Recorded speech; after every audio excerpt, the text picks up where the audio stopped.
Hello and welcome to another episode of Ring Down Below, a Blades in the Dark actual play. I am your host, Eli Kurtz, and your game master, and we, as you've heard, are playing Blades in the Dark, a game written by John Harper and published by Evil Hat Productions. We're well into our season 2 by now, so if you don't already know that, I just don't know what to tell you. I am joined by my wonderful 3 players, and we're going to do some introductions and then dive right into this game. So first, let's do the actual Blade in the actual dark, Jeremy. Hey everybody, my name is Jeremy. I have the YouTube channel, The Erasmus Expeditions. I do live plays and I talk about videos. No, I talk about RPGs in videos. I do a couple of videos about crafting, things of that nature. I'm also 1/3 of the Dudes of Yore podcast, which can also be found on YouTube. I do that with my friends Jeff Doty and Chad Nick. So, yeah, I'm stepping back into the shoes of Benji Overstreet. Perhaps, and I say this every time, but seriously, perhaps for the very last time. Who knows? It could be. Next, let's do Baron. Hello everyone, I'm Baron. I run the YouTube channel RWD Gaming, where you can find some D&D live plays and me dabbling into a couple other systems. We will be doing the final episode of Philip Maddie's Treasure Quest game playtest on April 20th, 2019. So if you're not doing anything, come check us out because that game is amazing. Very well put together and surprisingly balanced for our first iteration. So come see what we got going on. I am reprising my role tonight as Izel Valeris, otherwise known as Umbra, who fucking likes to walk a narrow line on the edge of trauma and stress. Yeah, she sure does. Good to have as always. And last but not least, Derek. I'm Derek. I'm a small part of the Mythic Gazetteer. I don't have any YouTube channel like these guys, but you'll find me on some actual plays on Eli's channel here, and a few on Jeremy's. And I need to get on Baron's. I said that last time, I think. So we'll do that sometime. We were just talking about some ideas that we might be able to do. So looking forward to that. I'm going to be stepping into the shoes of Clank, who is stepping into the shoes of Benji, and might also die this session. So just like it's Benji. It's getting exciting.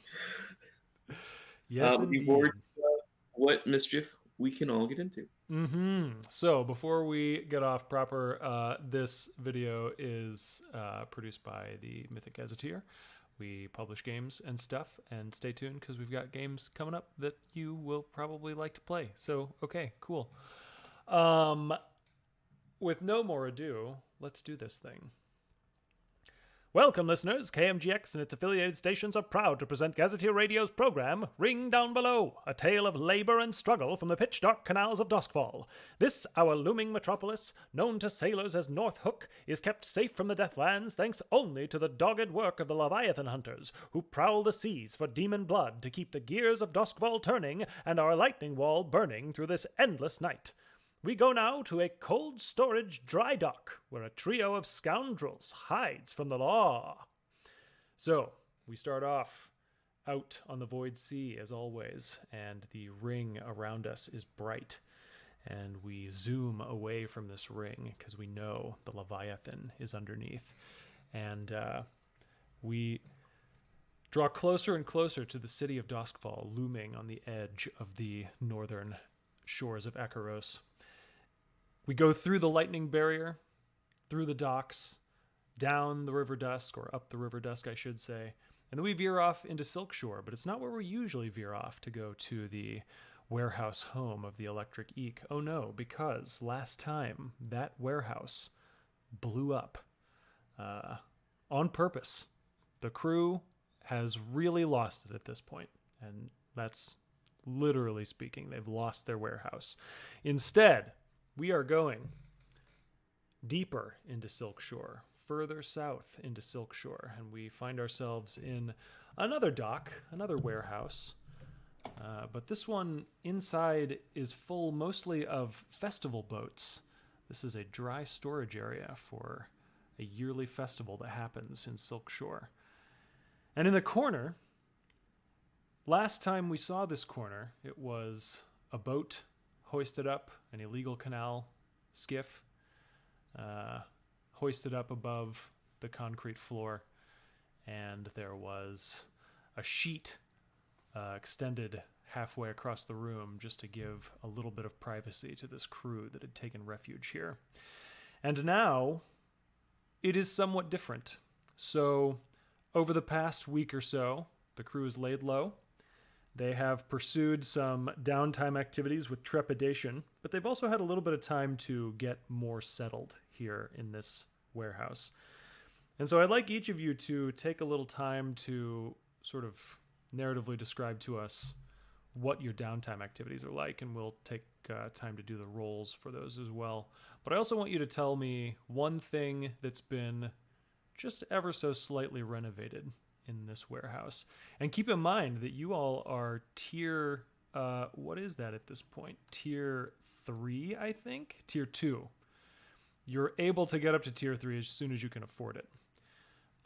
Which means that your lifestyle is not as mean as it used to be. You've got a little bit of finery. No longer do you have to have a giant spool as a table, unless you want one, of course. So yeah, let's go around. Let's start with Derek, and why don't you tell us what Clank has been up to in this time, and also tell us how the warehouse has been renovated a little. Well, Clank is taking some convalescence. The last game, or a couple weeks ago, I guess is what it is in game, right? Yes. He saved Tuto.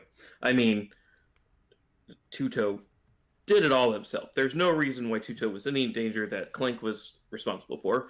But Clank saved Tuto, and in doing so was blasted, battered, and broken. And so Clank is trying to rest up. I'm sure putting lots of pressure on Tuto to like go and get him things. I'm sure he's got a little bell like, I need water. In regards to what's the lair, Clank's mom always told him that fancy houses had curtains.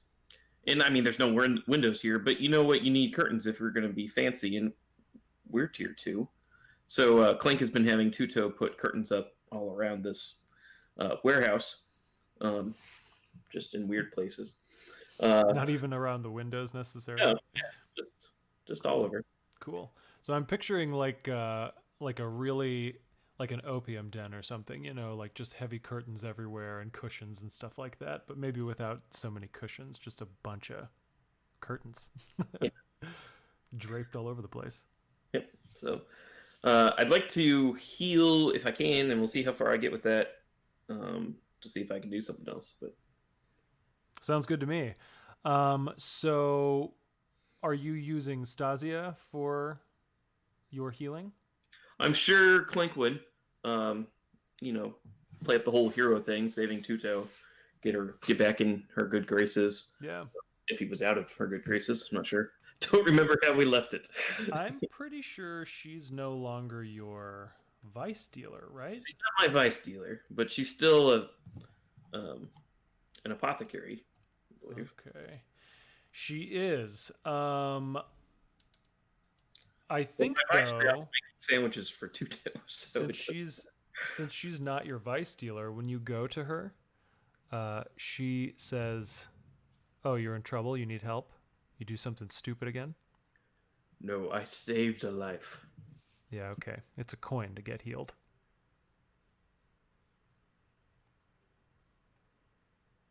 He pulls out his empty pockets. I've got some hidden. Well, I'll patch you up, and you better go get that coin and give it to me. Okay, will you come get it, though, from me? Ugh, you're impossible. Come inside. All right. Okay, so I'm pretty sure for healing, we need to roll your tier, which is 2 dice. Where do I roll that? It would just be a fortune roll. Oh, looks like there's a healing roll. Okay. Ah, there you go. 2 die. Well, yeah, probably. 3 to 4. 3 and a 4. Okay, so 3 And a 4 means that you have a middling thing here. You can fill 2 segments on your clock. Okay. Then I would like to heal again as my second action. All right, go right ahead. 2 more dice. Mm-hmm. A 2 and a 4. 2 and a 4. Well, 2 more segments then. I believe that means you fill a clock, right? I do. So does that go to level 1 harm then? Yep.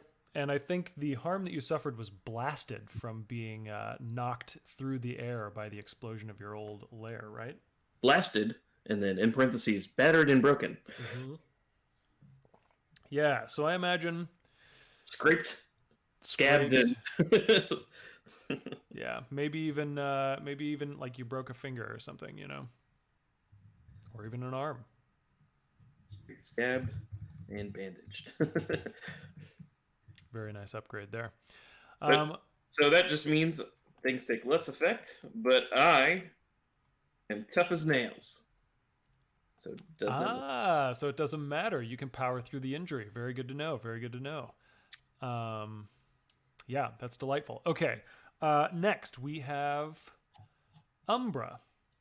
So, Umbra, you've been spending a week recovering from the trauma of, or the near trauma of what you experienced. What have you been doing, and how has the lair changed under your watch? So, you said there was less cushions, and you're wrong. Umbra is just not about to lounge about in a place if there's nowhere comfortable to sit. I mean, sure, they're not the most designer couches or anything like that, because I'm not that in need of something of that caliber, but I'm not sitting on a wooden chair all the fucking time like I did back at the last lair. So there's a couple couches. They're probably like overly plush, like deep cushions that if you sit in, you kind of like into these couches. I want to say that they're probably like some sort of like sea lion or void lion, sea lion. And so like they're almost like a leather couch, but a little bit like the downy soft. Yeah. And I have been relaxing and going over our books and numbers. I guess we don't necessarily have books, but like the money that we're bringing in and the deals that we are trying to maintain with coin. So basically, I'm just trying to relax and put forth my academic knowledge into the benefit of the Electric Geek crew. Sounds good. So you want to do Indulge Vice? Absolutely. Go ahead and give us a roll for that. Indulge Vice. If I'm going to be indulging my vice as well, can she benefit from the functioning vice? Yeah, absolutely. And that just allows me to go 1 up or down, correct? Yeah. 1 or 2 up or down. Oh, hell yeah. 4. So I can go up 2 for 6. Very nice. Yeah, you can get rid of 6. Life's not so bad anymore. I don't know. These numbers are kind of stressful. But, and I've been keeping my leg propped, trying not to do too much heavy lifting. I got a twisted leg and would really like to do some healing. Yeah, let's see how that roll goes. I think you could probably go to Stasia too. She's a noble apothecary, so she's probably about the caliber that you're used to. Yeah, I'm sure she hooked me up with like some crutches and like a mild like Motrin of some sort. Yeah. So not everything she makes is super psychedelic. Right, and Umbra is not about that. So 2 dice because we're tier 2. Yep. 1 and a 3. Well, you filled 1 segment on your clock. Conveniently enough, I had 3 segments filled. Hey, that's great news. So I can bring Twisted Leg down to... What level was it? It's 2. Level 2, yeah. Then you would take it down to like a sprained or something. Stubbed toe. Yeah, whatever works. That sounds fun. It's going to limit your mobility one way or another. Very cool. All right, so you've been doing this sort of thing, and while this has been going on, all of you have heard some headlines. Where did I put that? Here it is. Okay. You've seen the papers floating around from the docks area, Ink Lane, and you've seen headlines like "Bluecoats issue warrant for Electric Eek's arrest." You've seen information like Fitz Import Export shuts doors in the wake of figurehead's sudden death. You've seen Mix Addy Freud thrilled to learn of the demise of their rival. And you've seen Helker's house under military lockdown after death of warehouse boss. Things have changed quite a bit. Benji. Who did all that? Yeah, I can't imagine who. Benji, what have you been up to in the past week while these headlines are flying around the city? Benji has been making a few headlines himself lately, as an alias known as the Silver Fox. Petty theft, maybe allegedly a couple of people may have ended up dead. Things like that. But this character is almost like a ghost, the way that it's reported. Like, it's there one moment. Somebody might have seen a flash of the mask and then, it's gone. So I am training Prowl. No, I'm training Prowess, which will roll, and I'm going to put the point in Prowl. Okay, cool. Sounds good. Yeah, sneaking around doing that sort of thing. Mm-hmm. And when we train Prowess, we get 2? Yes. Yeah, I'm pretty sure it's on your crew playbook. Let me check that real quick. That's right. Yes, you do have training in prowess, so you actually tick 2 experience there. Cool. And then as his secondary hobby, I think he probably allowed some bluecoats to get close and then let them on a foot chase. So he is engaging his vice, which is speed. Yeah. To try to reduce some stress. I love it. I love that you are wanted by the bluecoats, and your way to blow off steam is to harass them. Reckless. Very, very good. He's not right in the head. Okay, so indulging vice, no bonus dice. Perfect. Okay. I had 3 stress, and I got a 3 on the die, so I won't need to roll it with functioning vice. Very nice. Stress free. And I have the calculating. Yeah. Which gives somebody an extra downtime action. Mm-hmm. If either of you gentlemen have a use for it, you're welcome to take it. I would like to. Go for it. So after Stasia patched Clink up, Clink trained in prowess as well, and followed Benji while Benji was prowling, so that Clink could get better. Literally followed his footsteps. Delightful. Train prowess, you goofy dude. So I get 2 for that, so I've rolled prowess, so I have also upped prowl. This is too good. Okay, fine. And Benji, I don't think we heard how the lair has changed from you. So I think, and this may be too much, but I think Benji has got our goons rounded up and has built like a false wall. kind of in the corner of this warehouse and tried to do what they can to make it look like it's part of the original structure. Mm-hmm.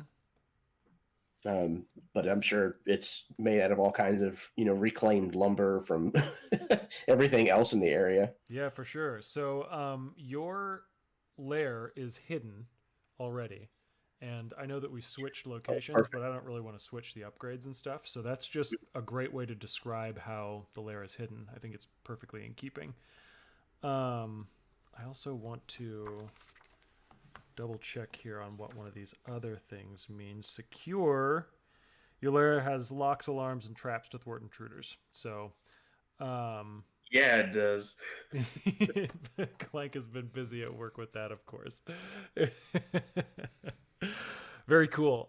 So, Benji, you also know that the ring down below is a network of the city's powerful who are trying to do some nefarious purpose alongside a Leviathan demon. The demon of Azarax, to be precise. This storm thing that you encountered last time. Or was that last time? It was recently. Baron, while Azelle was studying, you said that she was studying for the benefit of the crew. How was her research related to this ring down below conspiracy that everybody's dealing with? In just the kind of curiosity that imbibes me, I think that me looking into like the debts that we owe and have to pay for on a routine basis with Rosalind, etc., and like our goons or whatever.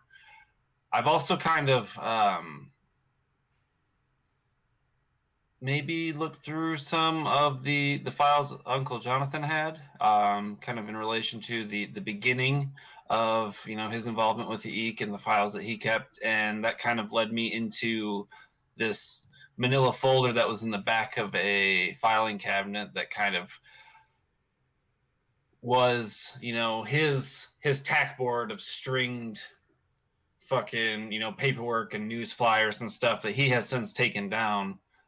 That's all been stuffed in like this dossier folder, and I've pilfered that. Very cool. Being the sneaky little sleuth that I am. Yeah. And so you've got a lot of information, but you haven't necessarily taken the time to splay it out, or have you already done that too? I don't think I have told either Clank or Benji that I have this folder. I think this has just been like, when someone walks in the room and you're looking at something you're not supposed to, and you have like the cover of a book up, and I have like this folder in front of me, so they're talking to me, and I'm just like, okay, bye. It's like the book falls over, and I got this folder in my hand. Mm-hmm. I love it. Cool. So yeah, you've got this stuff. You take it back to the lair, and Benji? What's your reaction whenever Izelle presents you with this stuff?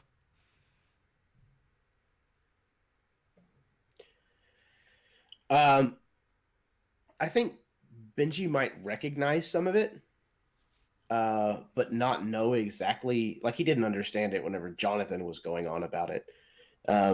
So he kind of sees some of it, and he says, "Wait, I've seen this photo before. Who is this?" I think this is probably like under a stack of books, like kind of peeking out at the corner, and you can see this picture. And Izelle's like, "What are you talking about? What picture?"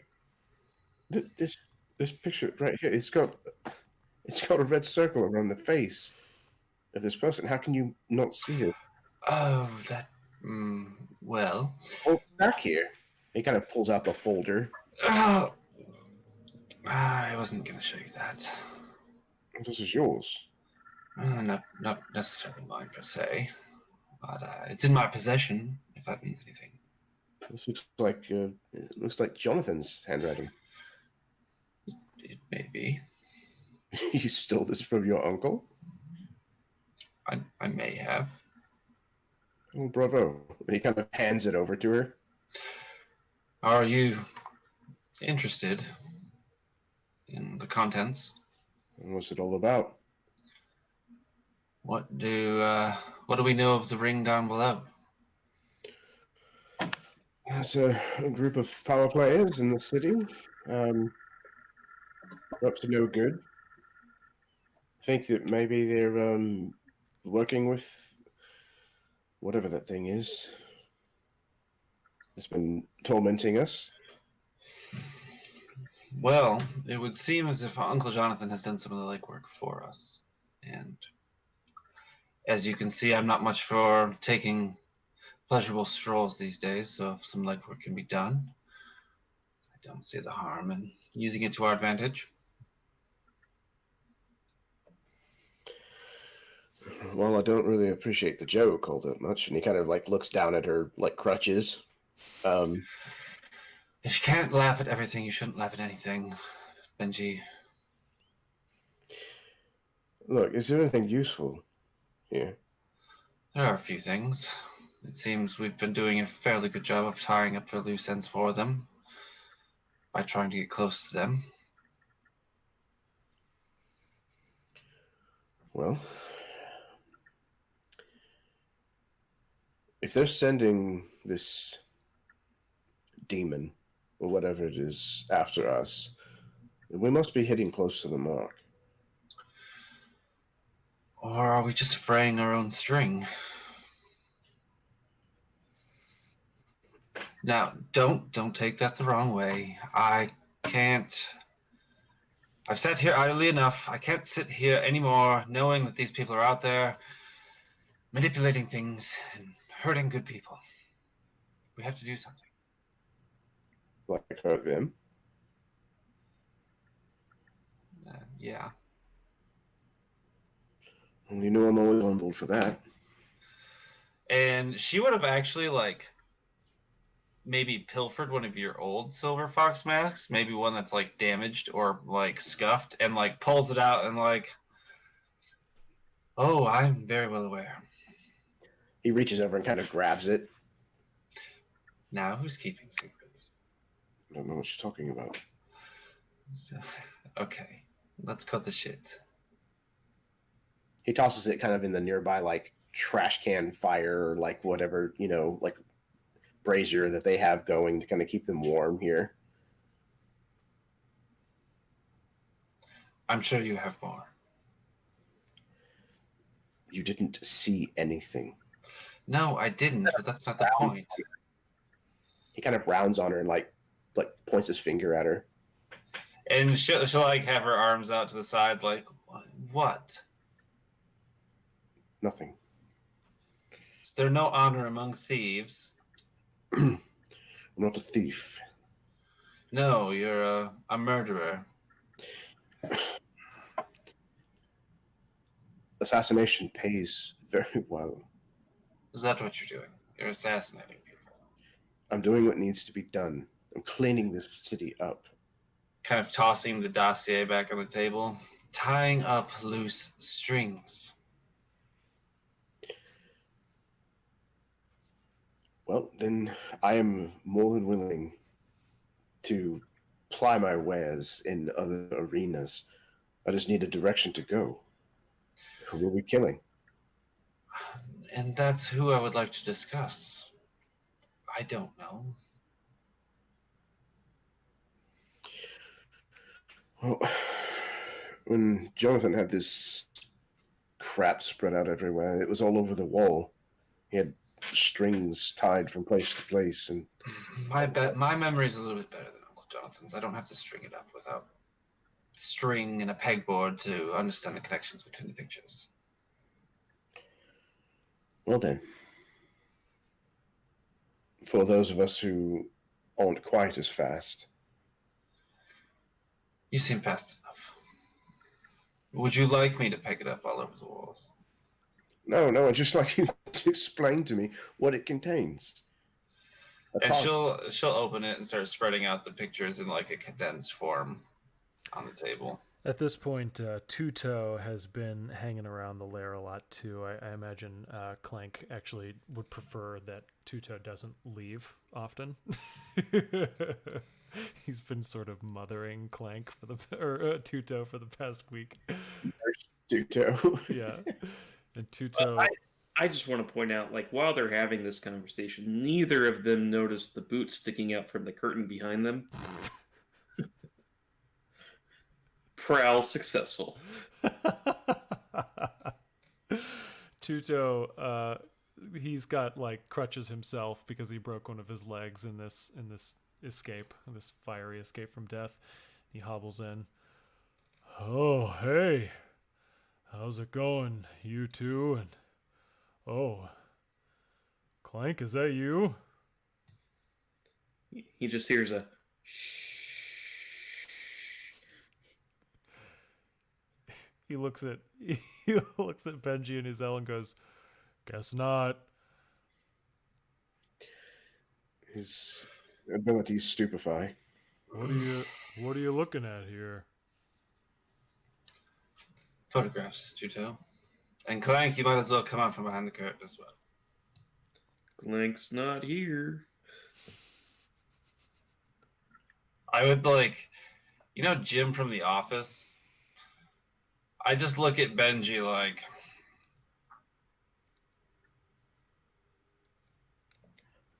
I don't know.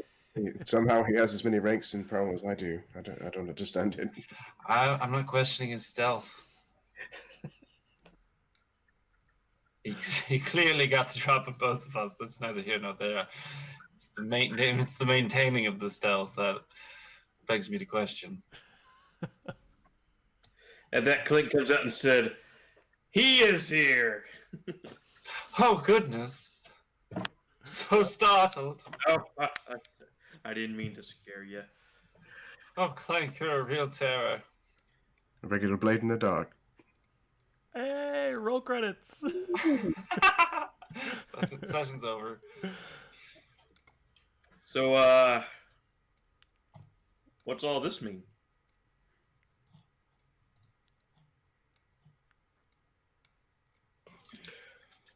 Well, it would seem there is people aiming to subjugate the rest of the people for the sake of monetary gain.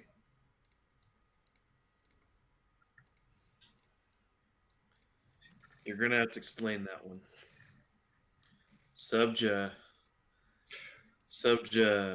People with money want to control people without money. Damn bastards. That is exactly what I am saying.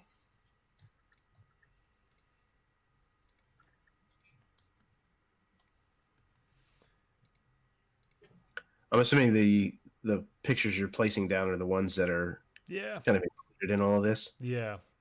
So, and most of these have X's in them. It looks like perhaps Jonathan has been keeping up this collection even after leaving the investigation officially. Clank points at some of those people. Hey, he looks familiar. So does he. Well, they're dead. We killed them. I don't remember killing Celine. Well, I don't think we didn't kill Celine. Okay. I didn't remember that. I remembered everybody else. And I was like, oh man, I feel really bad that I don't remember killing her. Are you so far gone? I don't even remember killing her. I will say I'm not going to write it on this card for the purposes of a visual aid, but you do see that there is a note written on that she was driven out. She's not dead per se, but she is driven out. She's taken care of, kind of thing. Okay. Yeah. Refresh Clank who Celine was, because Derek knows, but Clank. Yeah. Tuto is looking at these pictures. He's like, Celine, is that that woman who was working for Lady on Kayat from the Leviathan Hunter fleet? Yes, I believe it is. Oh.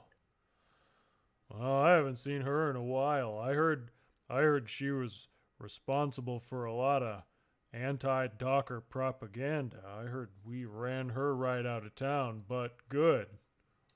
Solidarity, brother. Solidarity forever. So, Izel, you're sorting through here, and there are 2 more pictures that are in this file. You pick up the first one. It's upside down. Oh, crap. Who is it? I've forgotten. Let me just remind myself. The suspense is killing me. Yeah. Eli knows, but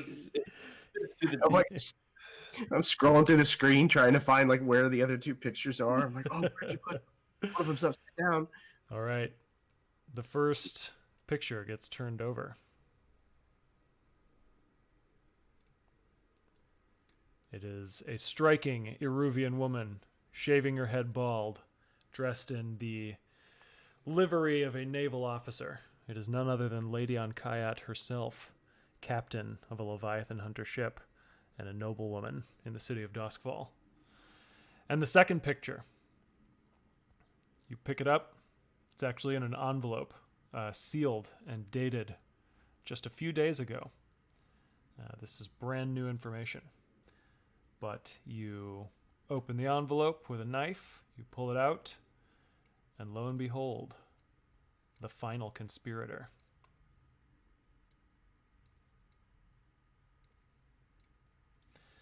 You've got 2 targets left in your efforts to disrupt Ring Down Below, which has spent so much time and energy keeping the dockers down for their own personal gain.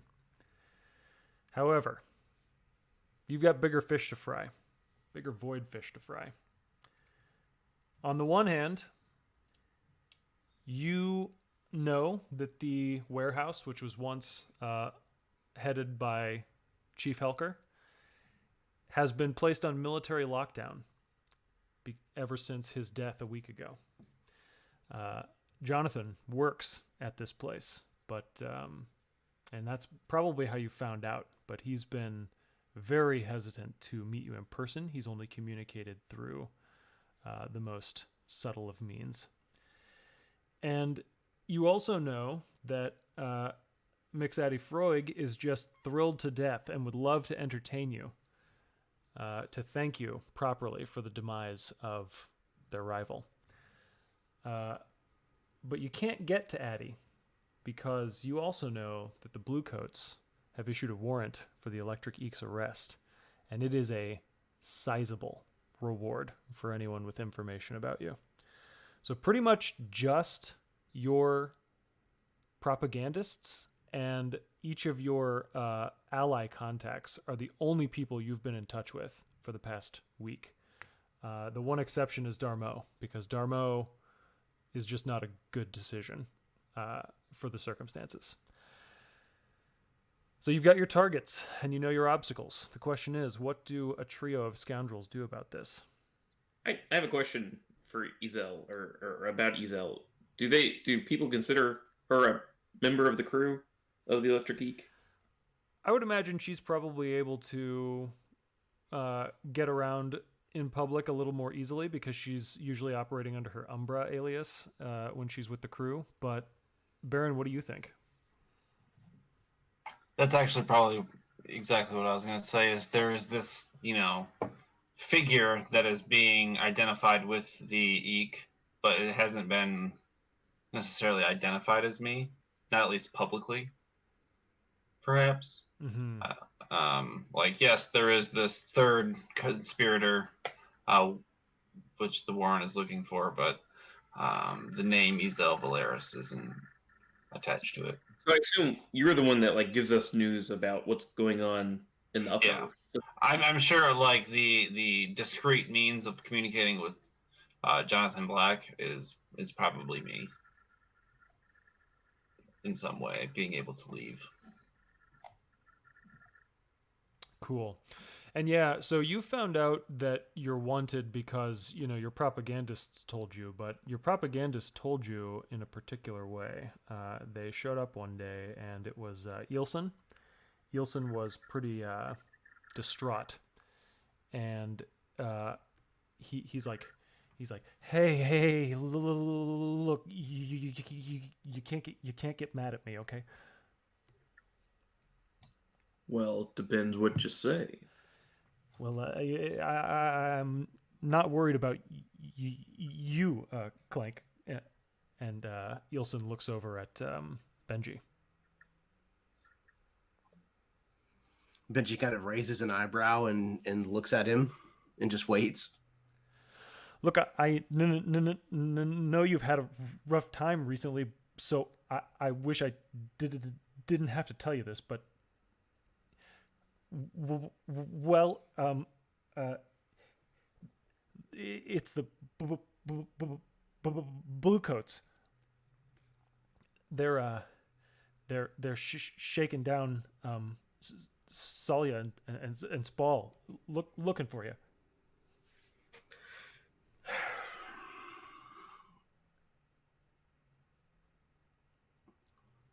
Well, that wouldn't be the first time. They're serious about it this time.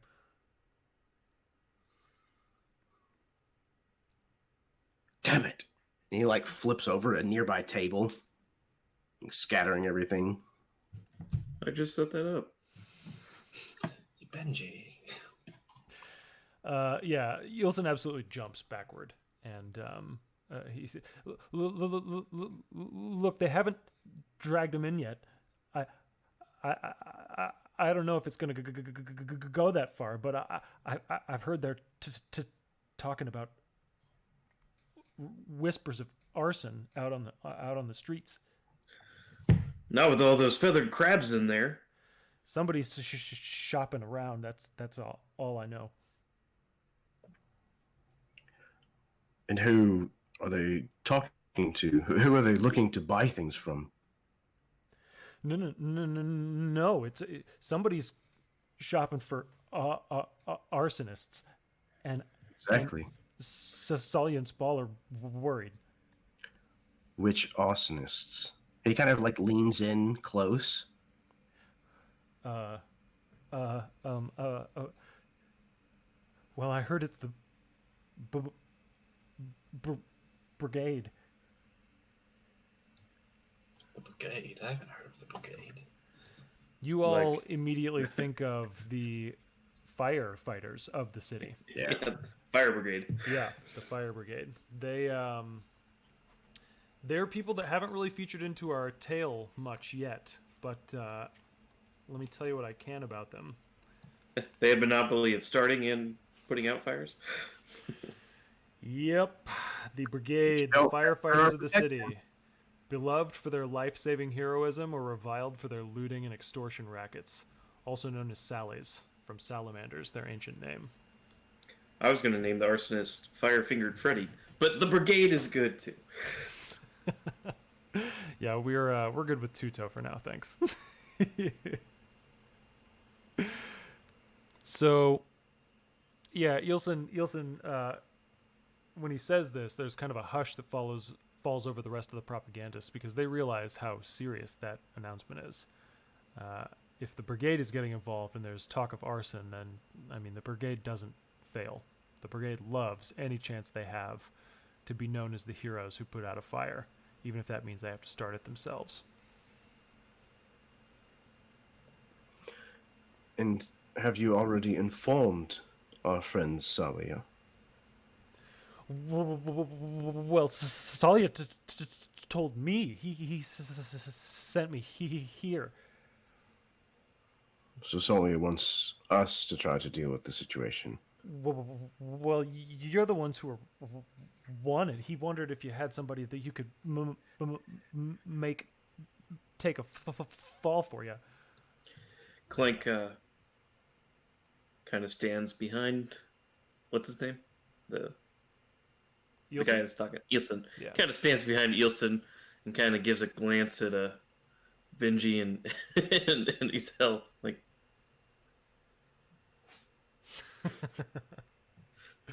Yeah.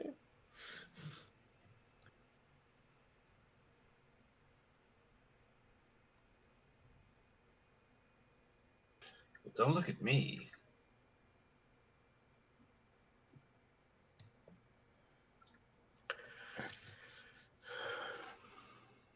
You said one of the options that we had was to possibly try to elude capture? Yeah, if you want to. And we had I know we had brainstormed some ideas about how to make that happen too. I mean, we can elude capture, but that doesn't. We're still wanted, right? Like we're just not caught right now.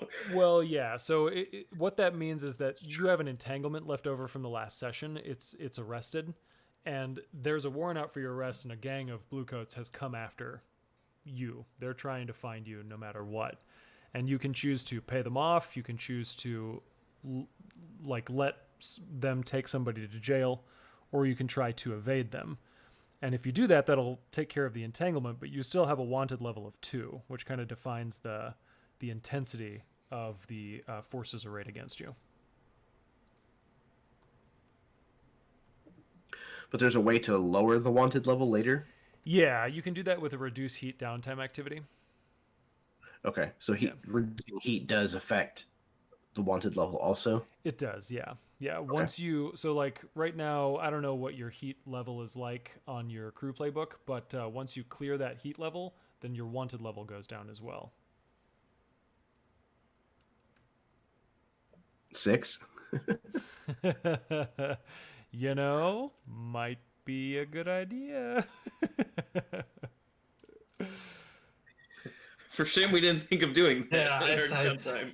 I somehow think we all kind of overlooked the ability to reduce heat. Wah, wah. We're gonna train. Yep. Casually, I'm wanted.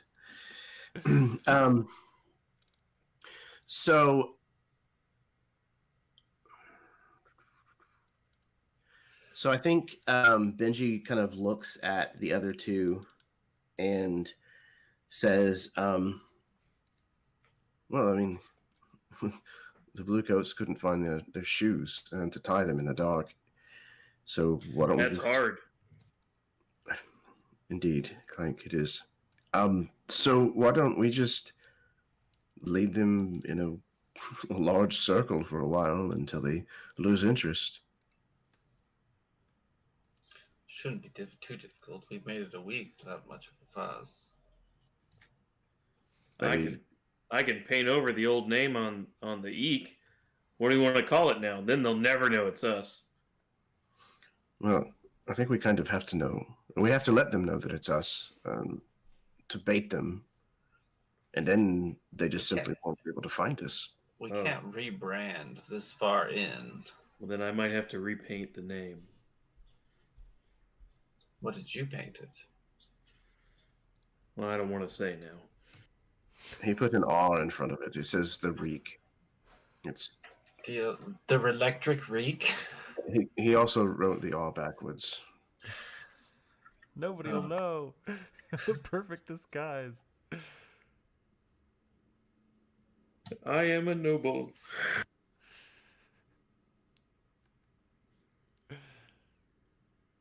All right, so you're thinking about finding some way to get the bluecoats off your back.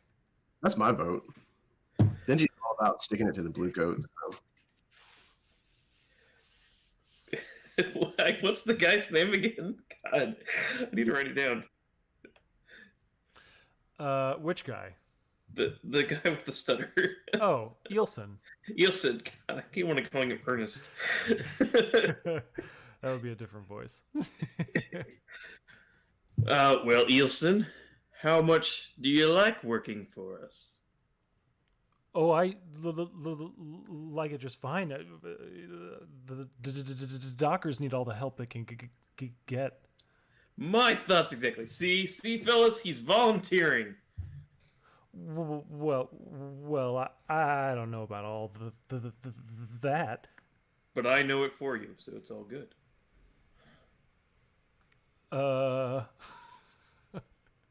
Yeah, he kind of looks around to the rest of the people. What exactly are you wanting him to do? We'll go turn himself in. I now promote you captain of the Electric Key. Congratulations, my boy. Thanks. Wait, if the choices that we have are to either pay the bluecoats off, which honestly, fuck that. Seconded.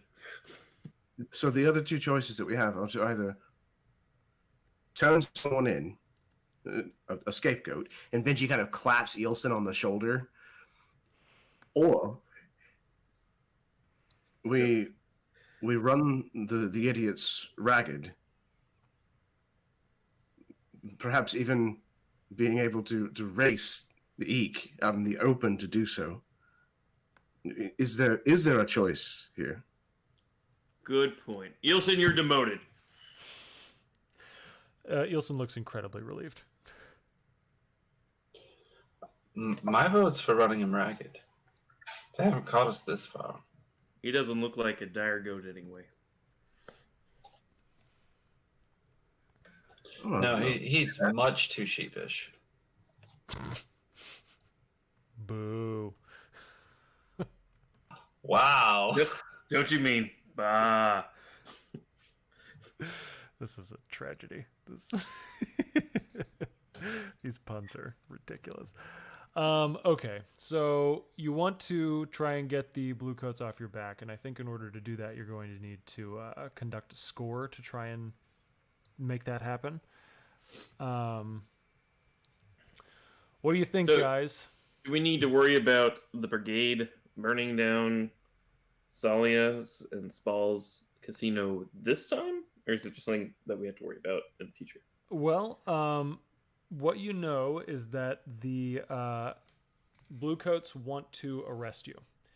And they seem to be willing to hire arsonists to burn down your friend's casino if it has a chance of drawing you out into the open. Oh, okay. So if we're just out in the open, then they have no reason to do that. Right. Yeah.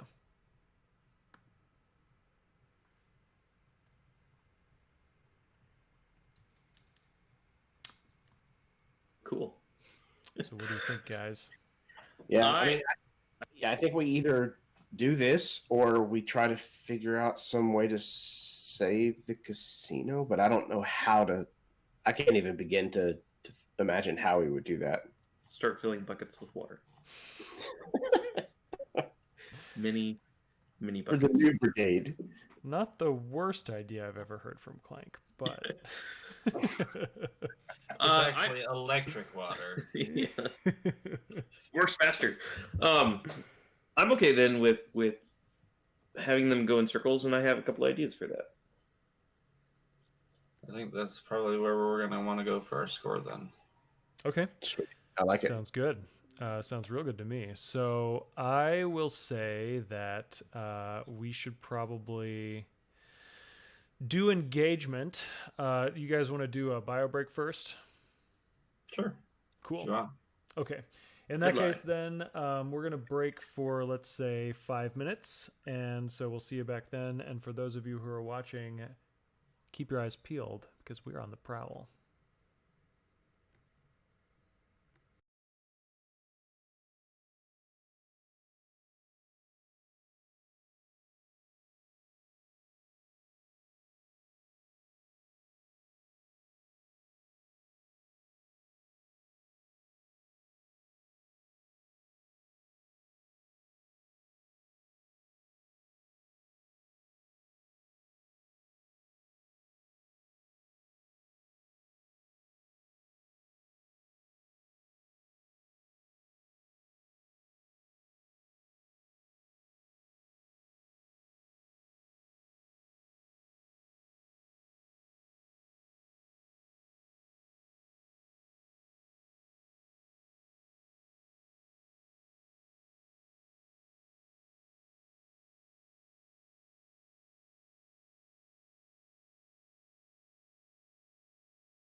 Welcome back, everyone. We are going to engage in a score, and we've decided that it's going to be a score to try and get this arrest warrant taken care of, get these bluecoats off the crew's back. So I said we were going to do engagement, but I want to know first, are there any like gather information rolls that anyone would like to make to figure out more about the forces arrayed against them or the situation that they might be able to exploit? Yes, I think so. Okay, cool. Is there a particular question that Benji wants to ask? Let me see here. I'm checking my playbook real fast because I have stuff for.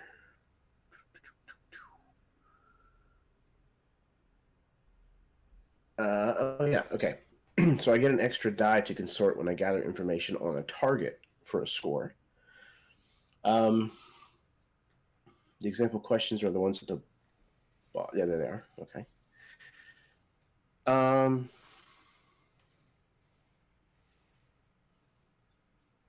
Okay. So my third question on my list is, where's the leverage here? Where's the leverage? Okay. Very cool. And what action are you going to take to try and learn this information?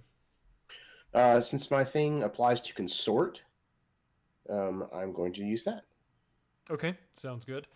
And so are you consorting with like a group of people in particular, or are you just kind of rubbing elbows all over the street? I actually think I'm going to talk to Salia. I mean, he's an information broker, and he seems to be kind of directly involved in what's going on anyways. Yeah. So I imagine he'd probably be a good endpoint for finding out who may be behind this. Absolutely, I agree. So go ahead and give me that roll, and we'll see what we can determine here about the leverage. Got consort. Position and effect don't matter, right? Yes, position and effect do not matter. Okay. And I get a single bonus die. Bam! Well, you did get a 6. That's nice. Okay, so you get a little, you get good quality information. So you're hanging out with Salia. I feel like this is something where neither of you are meeting at the new lair or at the gambling hall or anything. You're meeting in some neutral location, and both of you have taken extreme pains to not be followed or really to even have anyone know that you're here at all. So you meet up finally. And what part of the city is this in? So I think that we're almost we're kind of hiding in plain sight, and we're actually meeting at the menagerie place, the zoo type park. The place that's in the docks. Yeah. Very cool. Yeah, I think so. All right, yeah. So Salia comes over and he's got his coat collar turned up and he's got his hat down. It's kind of a dreary day anyway, or a dreary night anyway. But he comes up and he's like, my friend, things are very bad today. I think it's the kind of thing where there's like two benches sitting back to back, and we're like, sitting on one side in the other. Yeah. So that we're not actually like sitting beside one another. Yeah. And so whenever he approaches, Benji kind of, no, Sully, it sounds like it's rather dire. Yes, they say that they have an warrant for your arrest, but I hear that they are willing to do anything to get you because they do not intend to let you leave the prison. Including burning your place down, for my hand. Yes, and I admit I am worried. They came by with 12 of their jackbooted thugs the other day. How am I supposed to resist this, I ask you? I feel bad for dragging you into this, Solio, but I suppose it couldn't be avoided. Look, I'll make it up to you some way, I promise. But before that can happen... It's my heart to hear that, my friend, but we have more immediate dangers than what you will do for me in the future. Exactly. And that's why I've asked you here, so that I can talk to you. Yes. I need to know where the pressure's coming from. The We need pressure. to figure out, yes, where this warrant, who exactly is pushing this agenda so hard. I Rose has hear, been gone. I hear it is not even the Bluecoats who have started this order, yes? I hear that it comes from somewhere outside of their organization, somewhere even higher. I suspect it is related to this military lockdown just a few blocks away. And he gives Is you, there he like actually turns and looks at you at that moment. is the military a separate entity here in Dustfall? Yeah, so the military generally only stays in the immediate vicinity of the High Lord's palace. They stay on that island that's sort of broken off from the northern end of Duskfall. And they, like, so you can get up to a tier 4 gang in Duskfall. They're tier 6. They're huge and nasty. And, like, pretty much any attempt to go up against them is doomed to fail. So what you're saying is we're going to go up against the military tonight. Let's see. Well, what you know is that some very powerful forces are at work to make this warrant happen. However, you also know that some very powerful forces are already pissed off at you from things that you've done in the past. Just demons. I mean, Great, demons and the military. At least it's not ghosts. Yeah, right. That was the worst. Yet. Jonathan's going on those capers on his own. Anyway. So yeah, whenever Solly kind of levels this knowing look at him, he's kind of caught off guard and kind of looks and meets his gaze. You think the military is involved? I think whoever it is wants you dead. I do not think they will let you just be arrested quietly. I don't plan on getting arrested. And if they are going to attempt it, it certainly won't be quiet. But do you plan on dying, my friend? You bring in good money to the casino and to my side business as well. I do not want to lose you. I don't plan on dying just yet.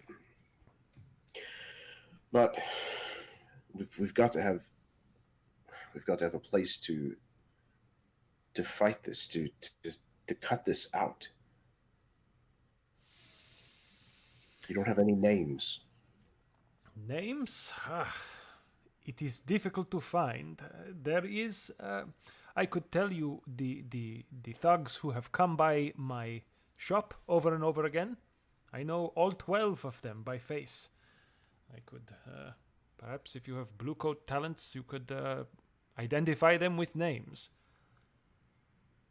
Could at least be a place to start, I suppose. Yes, well. Tell you what, go back to wherever you are going. I will get in touch with your propagandists, and I will send a message to you through them that will describe all of these bluecoats. Okay? Okay. And, Sonia. Yes? A little something for yourself. And he leaves a bag kind of sitting on the bench beside him. And he stands up and walks away. And inside, there's 2 coin. Okay. Salia picks it up and he just feels it in his hand. He doesn't actually look inside. And he goes, my friend, always a profitable one you are. And then he pockets it and shuffles off on his own.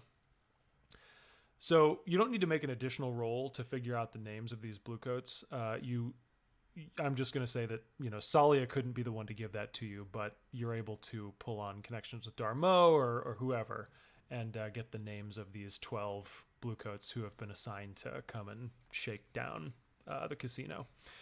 And you find out, a lot of them, it turns out you even get some of their records.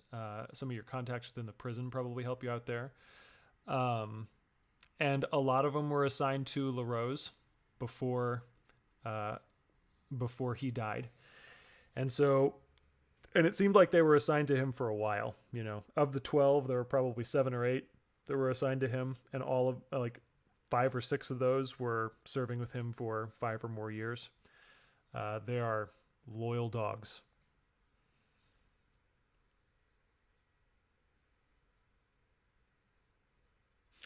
Would anyone else like to do any gather information before we start? Clink would like to. Okay. Clank, what do you got? Clink would like to know what would happen if I simultaneously have 3 electric geeks appear in the city at one time.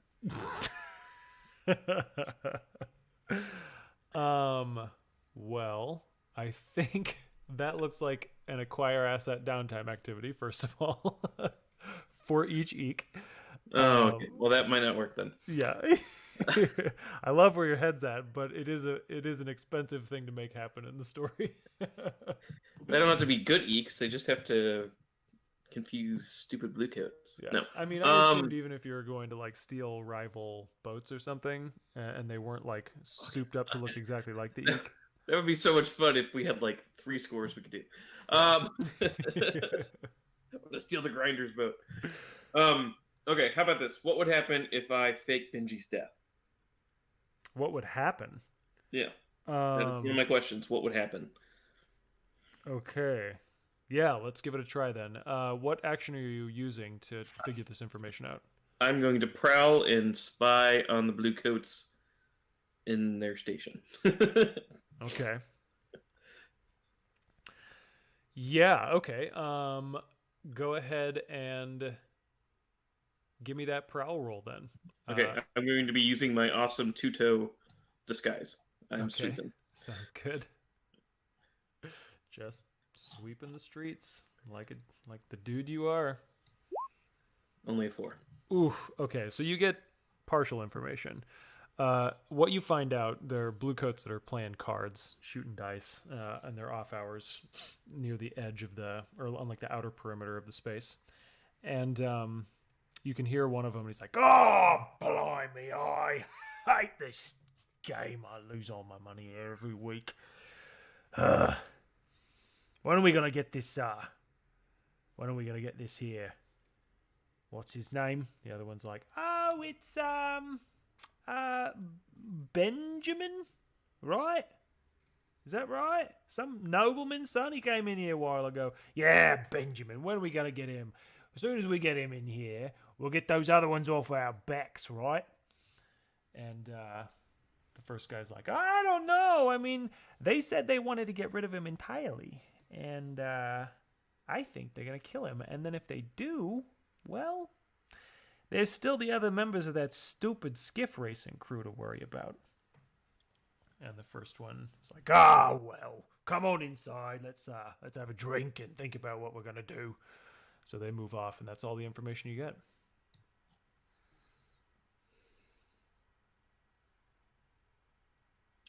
Okay. Well, I will inform Benji and Ezel of such. I don't know if we'll incorporate that into our plan or not. Okay. Actually, as you're moving off, or as they're moving off, because I think I would consider that to be partial information, and I think a 4 or 5 is closer to complete than to partial.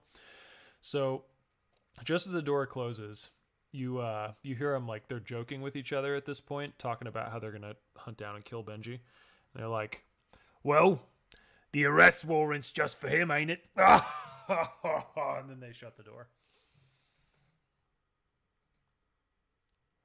Okay.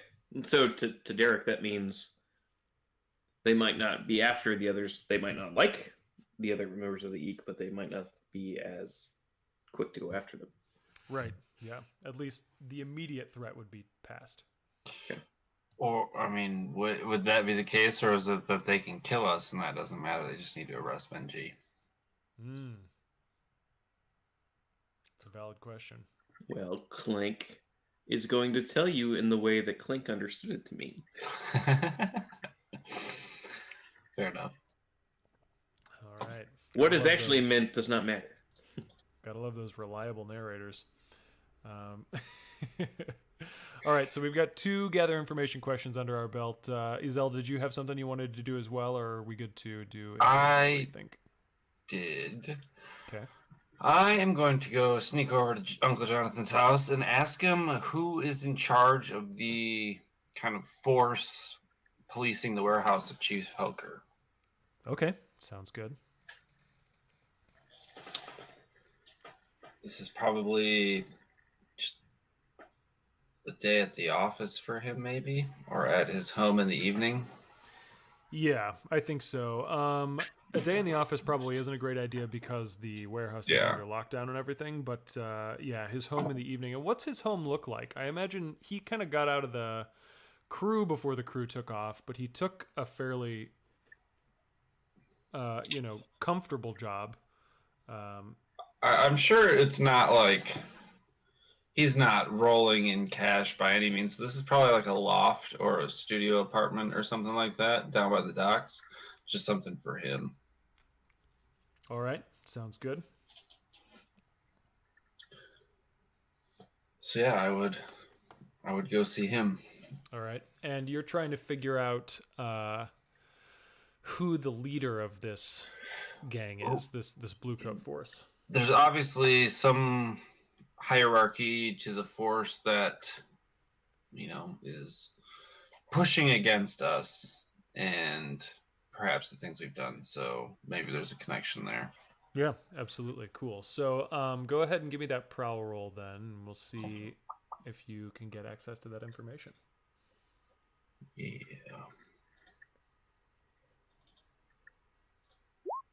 4. Oh, 4. Okay, so you get over to Jonathan Black's apartment. It's a second-story affair. It's not dingy, but it's also not opulent. And he's like, "Oh, hey, love, how's it going?" Oh, another day on beautiful streets of Duskfall. Yeah, well, not much day anymore, but what do you do? Anyway, you taking a bit of a risk coming out here. I mean, we all take risks every time we walk out into the street. Gang violence is rampant here in the city. I mean, it's just another day, really. Yeah, you always were a bookworm, Ezel. High-minded philosophy and all that. I got ghosts on my back. Well, perhaps one day these studies of mine can help relieve you of these ghosts that haunt you. But until then, perhaps I can see what I can do about the people that haunt you during the day. Oh, yeah. I wouldn't mind getting them off my back. What is exactly going on at the warehouse? Chief Helker's dead. They've martial lawed your place of work. I don't understand. Oh, I'm sure you know more about it than you're letting on. Well, these questions wouldn't really be relevant if I knew more. Tell you what, I hear you're in a bit of trouble. Yes. You coming to me looking for answers? Yeah. Well, he leans back and lights up an electroplasmic cigarette. Takes a drag and it pops just a little bit on the end as it's burning down. I think he's all even like... Yeah, and then he exhales and it's the familiar, like, faint, distant wailing that you hear as the smoke plumes into the air. He goes, "Tell you what, I'll talk to my boys. I'll see what I can do to find a name or two for you. Sound good?" It would be wonderful. All right. You still trying to find your dad, right? Ideally, before I get myself into too much trouble. I think it's a little past that point, but, I never was an optimist. That's a key difference between you and I. You don't really get into the professions that I've been in without being at least hopeful of the outcome. Yeah, must be why I never made it. Well, Isel, love, you take care of yourself as always. You watch back out there. I will slide the folder that I stole back onto his desk, like right in front of him, and I will take the cigarette and like snuff it out. Those things will kill you, you know. He's just kind of slack-jawed, looking at you with this sense of wonder. Not so much like, whoa, that's a complex job to pull off, but like, you did that to me. To me. Love you, and I will leave. The door closes and we get a shot of of Black leaning back in his chair, just looking at the folder and shaking his head. He goes, cheeky. And then we cut. So a few days go by, and then one of the propagandists shows up at the lair again and has a little slip of paper. And this little script just has 2 words written on it. Lieutenant Lummond. I'm going to send that in the chat group that we've got so that you know. The name.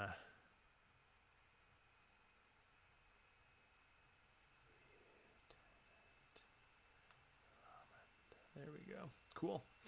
All right. So we need to do our engagement. But before we do that, we need to decide our score type and our detail.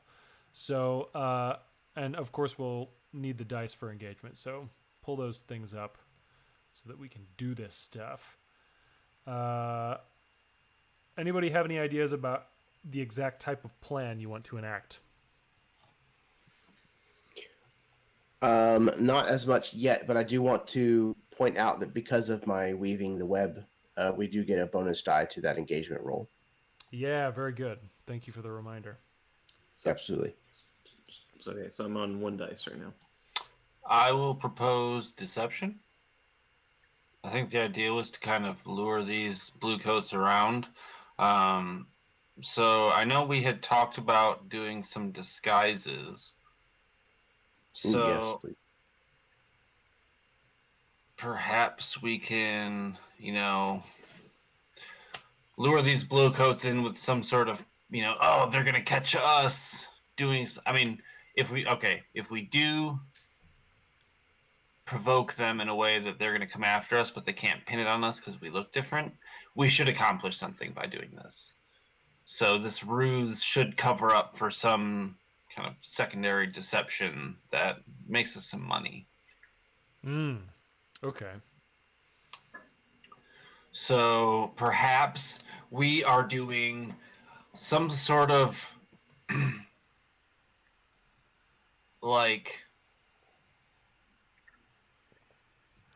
not necessarily charity event, some sort of social event at Sullivan's Falls, and the mention of us being there would provoke the brigade or whomever has been harassing Salia to show up, and we fuck them up, and then we get away scot-free because we aren't there. Okay. Jeremy, you look like you had an epiphany. I think the charity should be to raise money for the brigade. Oh, man. Okay, yeah, we can be assholes. Will undermine like the potential relationship of whoever's hired them. Yeah. That makes sense to me, but I don't think the brigade would consent to do a fundraiser at the place that they're in talks to burn to the ground. It seems to me like they wouldn't, pardon my French, but shit where they eat like that. I mean, do we have to have their permission to raise money on their benefit? Yeah, we could just be taunting them. Like these lackadaisical... I don't want to taunt them in the place we're trying to save, though. It's a fair point. That is very fair. Okay, we don't necessarily have to do it at Sullivan's Falls. You can do it down at the docks, much to Jonathan Black's dismay. On a Leviathan dock. Yeah. I'm looking at your turf map. You have options to pursue an infirmary, a drug den, some turf, a loyal fence. An infirmary would give you +1 die to healing rolls. A drug den would give you, you make a tier roll minus your heat, and that's how much coin you gain in downtime. So some extra money for you. I'm interested in the hagfish farm. That'd be nice, but it's further out of the way. They're 2 segments away, so it would be more challenging to do that. And so it would be especially challenging if you're trying to overcome this arrest warrant and do that thing. Drugs, guys? Drugs sound fun, don't they? I mean, it certainly would. Okay, so if we establish a drug den, that would absolutely tie up Bluecoat resources, Ah, okay. right? Yeah. I mean, they would have to like try to crack down on this sudden appearance of an opium den or whatever. Mm-hmm. And if they're having to put resources towards that, then that might lessen the pressure on the arrest. Yeah. Yeah. And you could keep it with a deception by saying that, like, you're going out and you're purchasing all the stuff. You're, like, greasing the palms to take over a drug den. But you're also, like, secretly moving all the stuff from that drug den so that it changes locations and the Bluecoats show up to a drug den that no longer exists. Yeah, so we're gonna like kind of take over an existing drug den and move it somewhere else. Yeah. Yeah. Are we making a drug den on the water now? Like a floating drug den? Oh, shoot. You know, there is the section of town called Tangletown. It's a pontoon. And on the one hand, Tangletown is on the water. On the other hand, it's also neutral ground across the entire city. And nothing bad happens on Tangletown. Or else all the gangs in the city will come down on you. We could potentially set up turf there. Yeah. Ooh, I like that. I'm willing to say that it would have to be like on the down low, that's a drug den that you control. But I would also imagine that Tangletown, being sort of like a neutral ground, has a little bit of turf of all the gangs in the town. Oh, so this could be us staking a part of that for our gang. Yeah. I like it. Cool. Okay, so that sounds good. You want to deceive the Bluecoats into cracking down on a drug den that you have paid to move to a different location. It's kind of interesting to me that, anyway, I'll get to that later. We know the plan and we know the detail. We also need to select load for the session, for the score. I'm going to go medium. We can carry so much. Mm-hmm. Clank's going heavy. Yeah, I think I'm going to go with normal. Cool. Okay. And let's do our engagement questions now. So we know that you have +1 die you start off with 1 die for sheer luck. You get a bonus die for Benji's action to prep. Is this operation particularly bold or daring?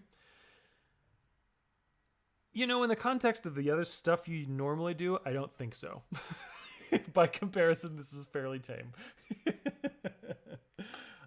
Is this operation overly complex or contingent on many factors? You have to steal the stuff or get the stuff somehow from this drug den, take it to Tangletown, and then deceive the Bluecoats. Is there like an evidence locker of the Bluecoats? I'm sure there would be. There's a precinct in every district, so... Can we steal our drugs from their evidence locker? Shoot. That could be the thing that clues them off, sure. But that would absolutely make you lose a die for being overly complex or contingent on many factors.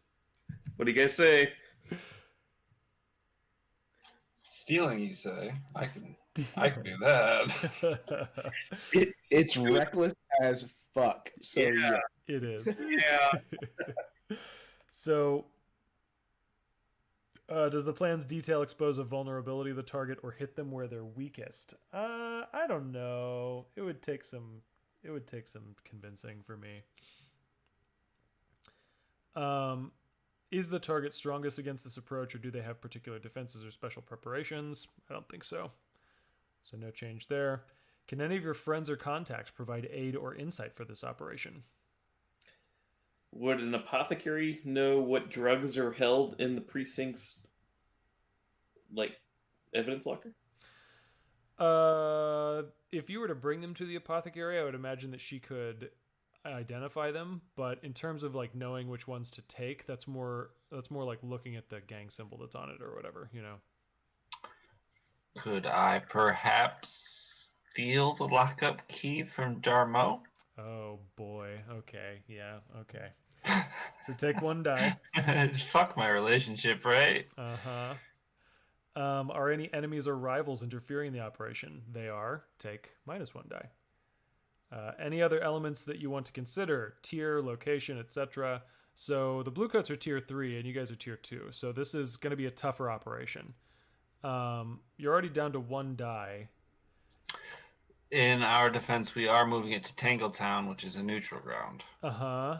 Okay, so I think that would take you down to 0 dice, but I'll let you stay at 1 because those two kind of balance each other out. For sheer luck. Yeah. All right, we want to do this entanglement then? Let's give it a try. Okay. A 3. You're in a desperate position when the action starts. So let's see here. Izel is going to start off the score in the presence of Darmo.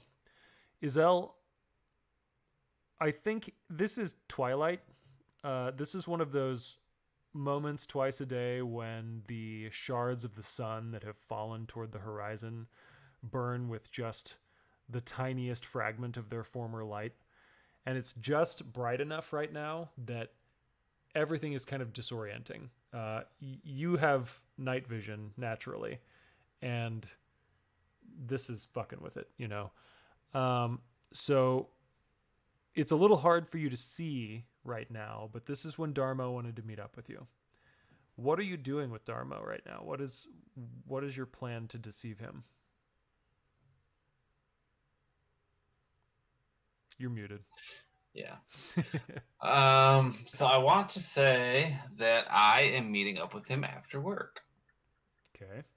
Like I almost picture that this is kind of like a pivotal time, and they probably changed the guard right before that, so they have fresh eyes for the twilight.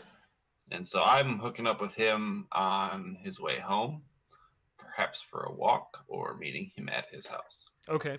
So I imagine this is a desperate situation because you have been sort of tailing him, and he's been walking home with a couple of his bluecoat buddies. And Darmo won't turn you in, but his buddies are a completely different story. So you're waiting, and just as these bluecoats part ways with Darmo, you slip into step right beside him. He's like, oh. What are you doing here? It is not safe for you to be out. Between you and my Uncle Jonathan, no one thinks it's safe for a woman to be out on the streets? What kind of time is this? What kind of time? It is a time 800 years after the sun exploded. It is not safe. It never has been safe, Tomo. Never. Fine. What are you doing here? This is a terrible time for you to be here. I just left my coworkers. And like slipping an arm into his. I was in the neighborhood and I thought you may need someone to walk home with. You are not the first person I would have thought of to walk me home, okay? Understand, you have burned me many times in the past few weeks. I don't understand this erratic behavior from you. Perhaps it's because you're shutting me out. Shutting you out. Ugh. I cannot believe this. This is absurd. I don't even have time to talk about this. Do you want something from me, or are you just here to make fun of me? I am not making fun of you. I'm not pestering you. I am simply here to enjoy your company. I feel pestered. What do you want? It is not okay for you to be in my presence right now. And why not? Because you are dangerous, and I do not want to lose my job. There's nothing I can do to you to make you lose your job. This could make me lose my job. If I am seen with you, Are you serious? You don't want me to arrest you, take you to Ironhook where you would be thrown to the wolves, do you? On what grounds? What have I done? We don't need a reason anymore. We can connect you to the electric eek, and that is enough to make you die in prison, okay? Well, if that's the case, I can connect you to the Electric Geek. I could connect half the city who've watched the races down at the canals to the Electric Geek. Darmo stops on the sidewalk, and he's got his arm in yours, and he touches your hand, lifts it up, moves his arm away, and he's going to say, I don't want to see you again. That hurts way more than you could possibly think it could. Yes, well, perhaps just think for a while about the ways you have hurt me, you selfish creature. I would like to kind of like pull him close to me in an attempt to swipe his keys, but I'm going to like gaze longingly at him and be like, well, if it is what you want, I suppose I can indulge you in that at the very least. You won't see me ever again. All right, so we know that this is a desperate position. And I think being as close to Darmo as you are, this could be a potentially great result. You know exactly where he keeps that key. You know exactly his tics and habits, what he pays attention to and what he doesn't. I think this is where we're sitting right now. Are you interested in pushing yourself or trading position for effect or anything like that? I can't trade effect for position, right? You could go like from desperate to risky and go from great to stable. I don't get any experience if I don't do desperate. I'm going to do it. Fuck it. Man after my own heart. You're going to trade? Oh, look at that.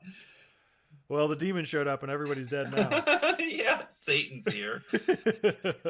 That's that you made a double bargain without even meaning to. That's amazing. So, I've been meaning to tell you guys, I'm actually the devil. But your face opens and you swallow his head. Yeah, I eat him. Joins his soul. Spit it back out. So you get this key, and you also get some sort of increased effect. What is this increased effect? What do you think is fair? So... Better than great, in fact. I mean, it's got to be that Darmo is still like... Yeah, that's what I was going to say, but I'm thinking of things that I can get from him, so hold on. I can't be that malicious. I think I snag his keys and like I give him a kiss on the cheek and like we part ways, and I don't think he completely hates me. Maybe, just as a suggestion, maybe there's something else with the key. Yeah, that's what I was thinking, but I don't know exactly what. Some kind of like internal blue coat like memo about like... Oh, yeah.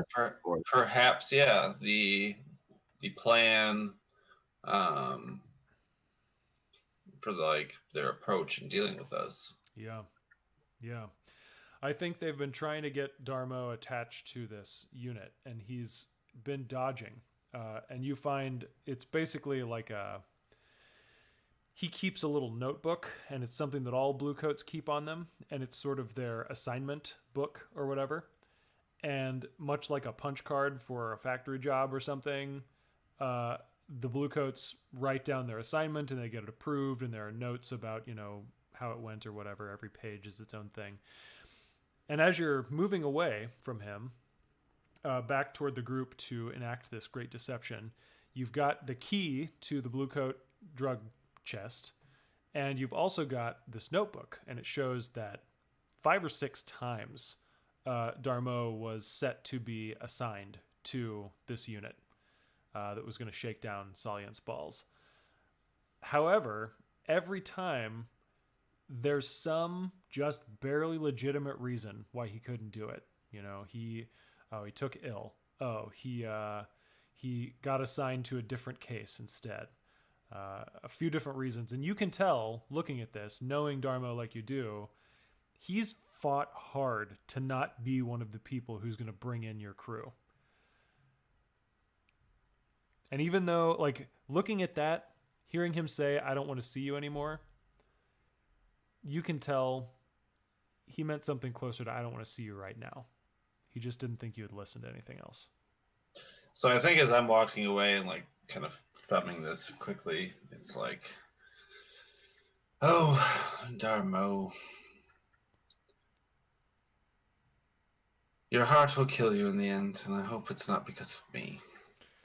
Grateful I never dated anybody like Azelle. Jeez. Right? Honestly, I'm appalled with myself. I'm a terrible person. She's quite a woman. She's cruel and vile temptress. What is your trauma again?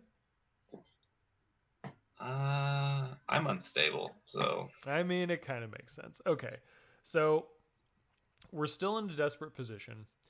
We're going to fast forward to the moment when Izelle and Clank and Benji all meet up to go their separate ways and make this grand deception happen. I think Izelle was the one who was going to steal the drugs from the chest, right? Yes. Okay. I believe so. So it makes sense to me that Clank and Benji would divide up the tasks of transporting stuff and staging this deception or whatever. How do you want to handle this? Clank can handle distraction duty. Okay, so you're gonna set up the old drug den or something, or you'd rather transport stuff? Like which part of the distraction do you think Clank is best suited for? See, I don't know if it's setting up an old drug den, because we're taking the drugs from them directly, like to a new drug den. So I think Clank just wants to be like, hey, we have your drugs after we have them. Oh yeah, this was another question I had for the desperate role. How is it that you extort this drug den into moving to a different turf and becoming your under your control? I don't think you do this nicely. How do you extort them into making this happen? That's a question I want to answer in this score. We are getting their drugs back. Well, I kind of like want to tease them, like, hey, you guys are so incompetent. We stole your drugs and we're setting this up. And if you don't leave us alone, we're going to tell everyone that you're so incompetent. Okay.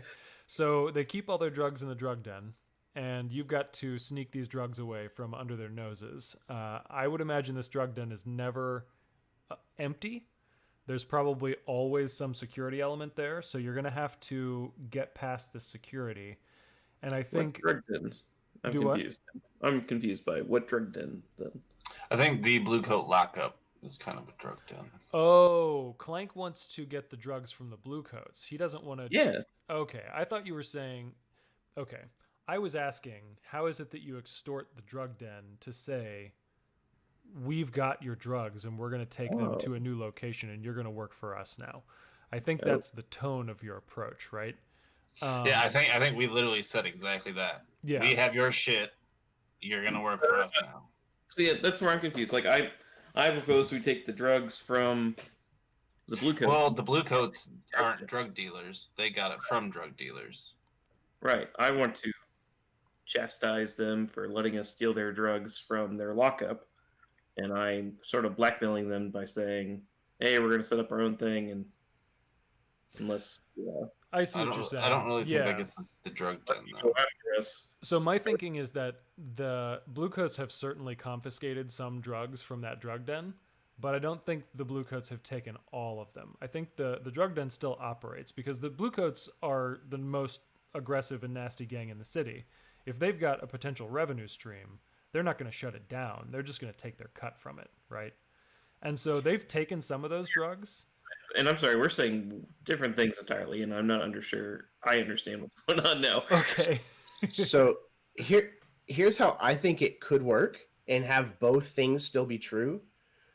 So I think we steal the drugs out of the Blue Coats locker, and we take it back to the gang that the Blue Coats stole it from, and we say, hey, we've got your stuff, but we took it from the Blue Coats, and they're going to think that you did it because it's yours.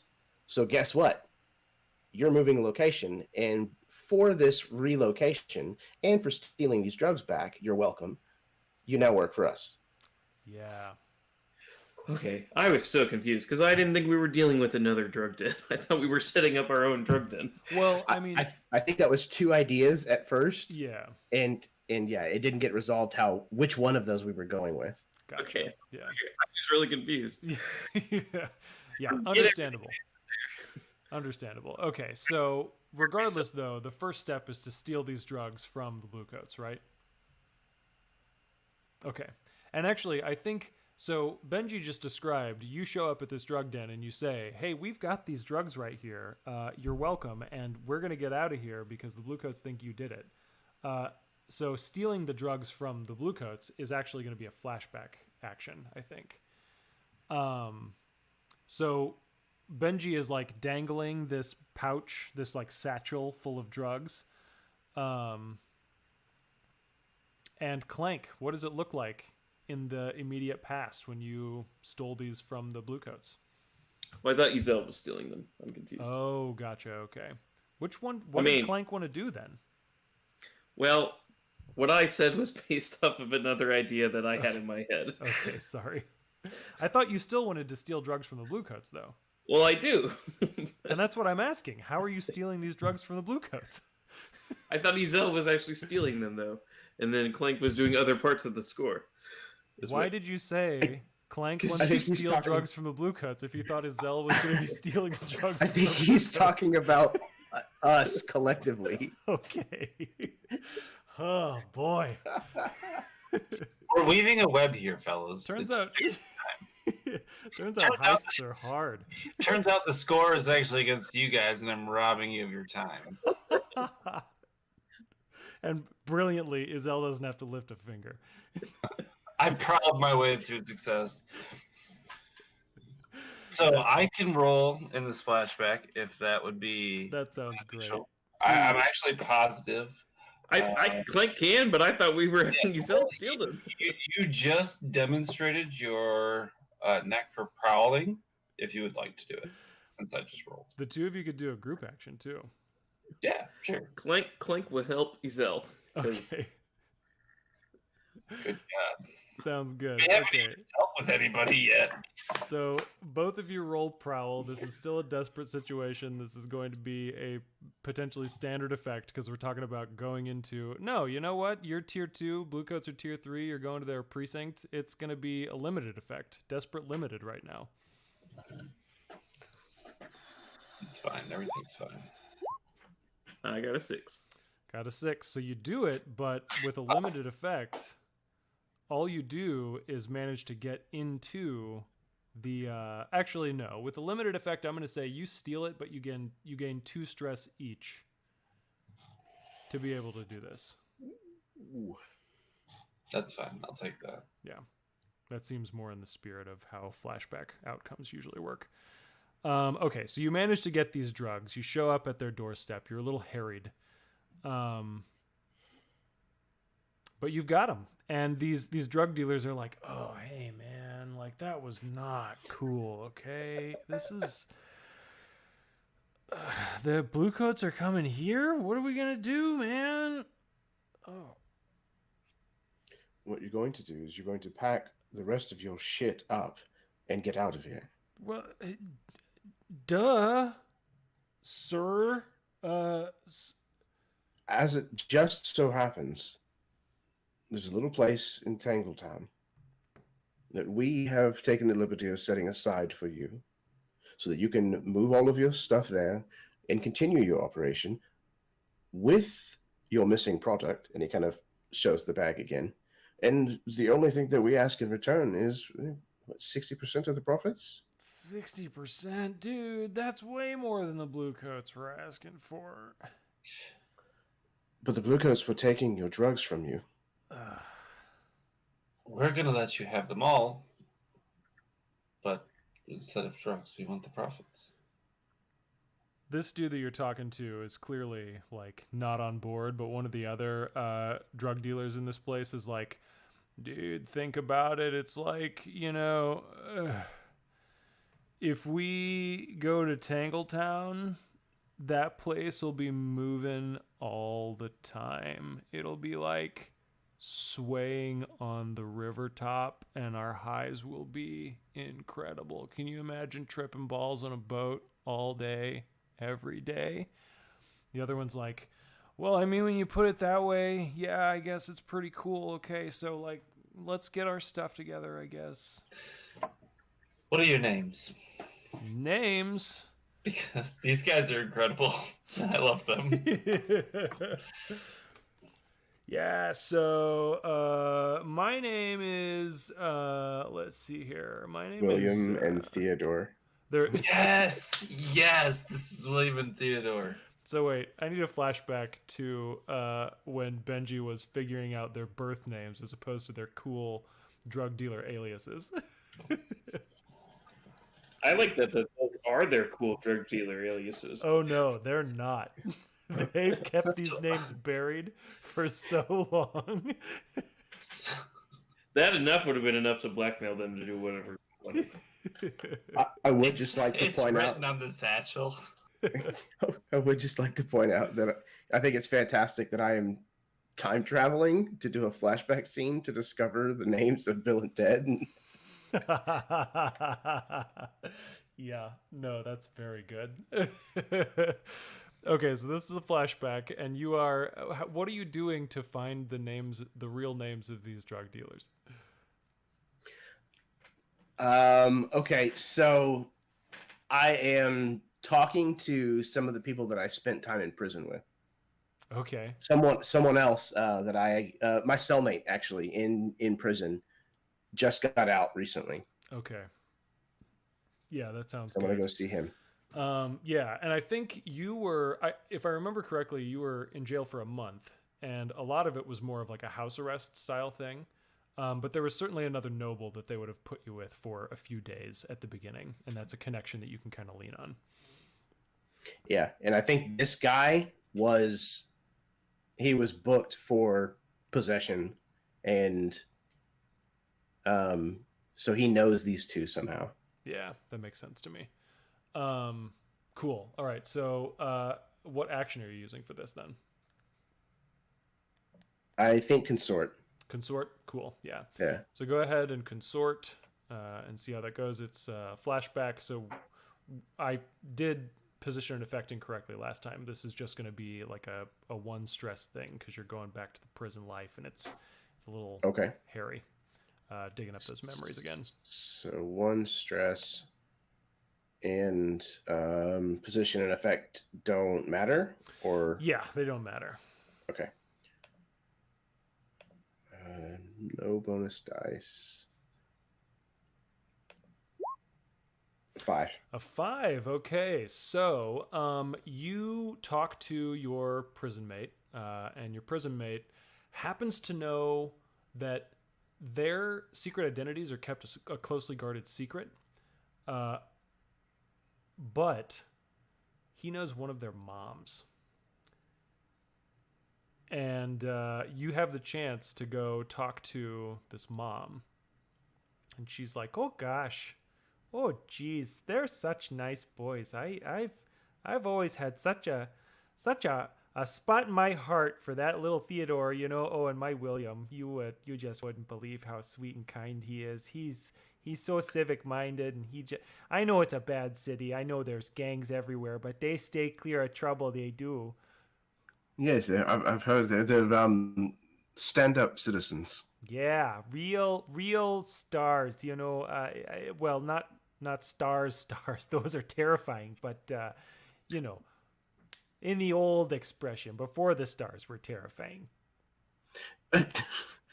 We just believe in traditional values in this household, you know. I can see that. I don't think the apple has fallen very far from the tree. Oh, no, it sure hasn't. I don't remember what an apple tastes like, but I remember that idiom. And let me tell you, they're good boys, that William and Theodore. Okay, and we flash back forward. And these two drug dealers look at you and they're like, whoa. I don't know how you figured that out, man, but like, we got to talk about that eventually. Right now, though, we gotta like clean up our stuff. You know, we can't let anybody know that we're here. And the bluecoats are coming, like you said, they're coming, and we gotta get out of here. And so they fly into a tizzy. However, you had a consequence as a result of this role.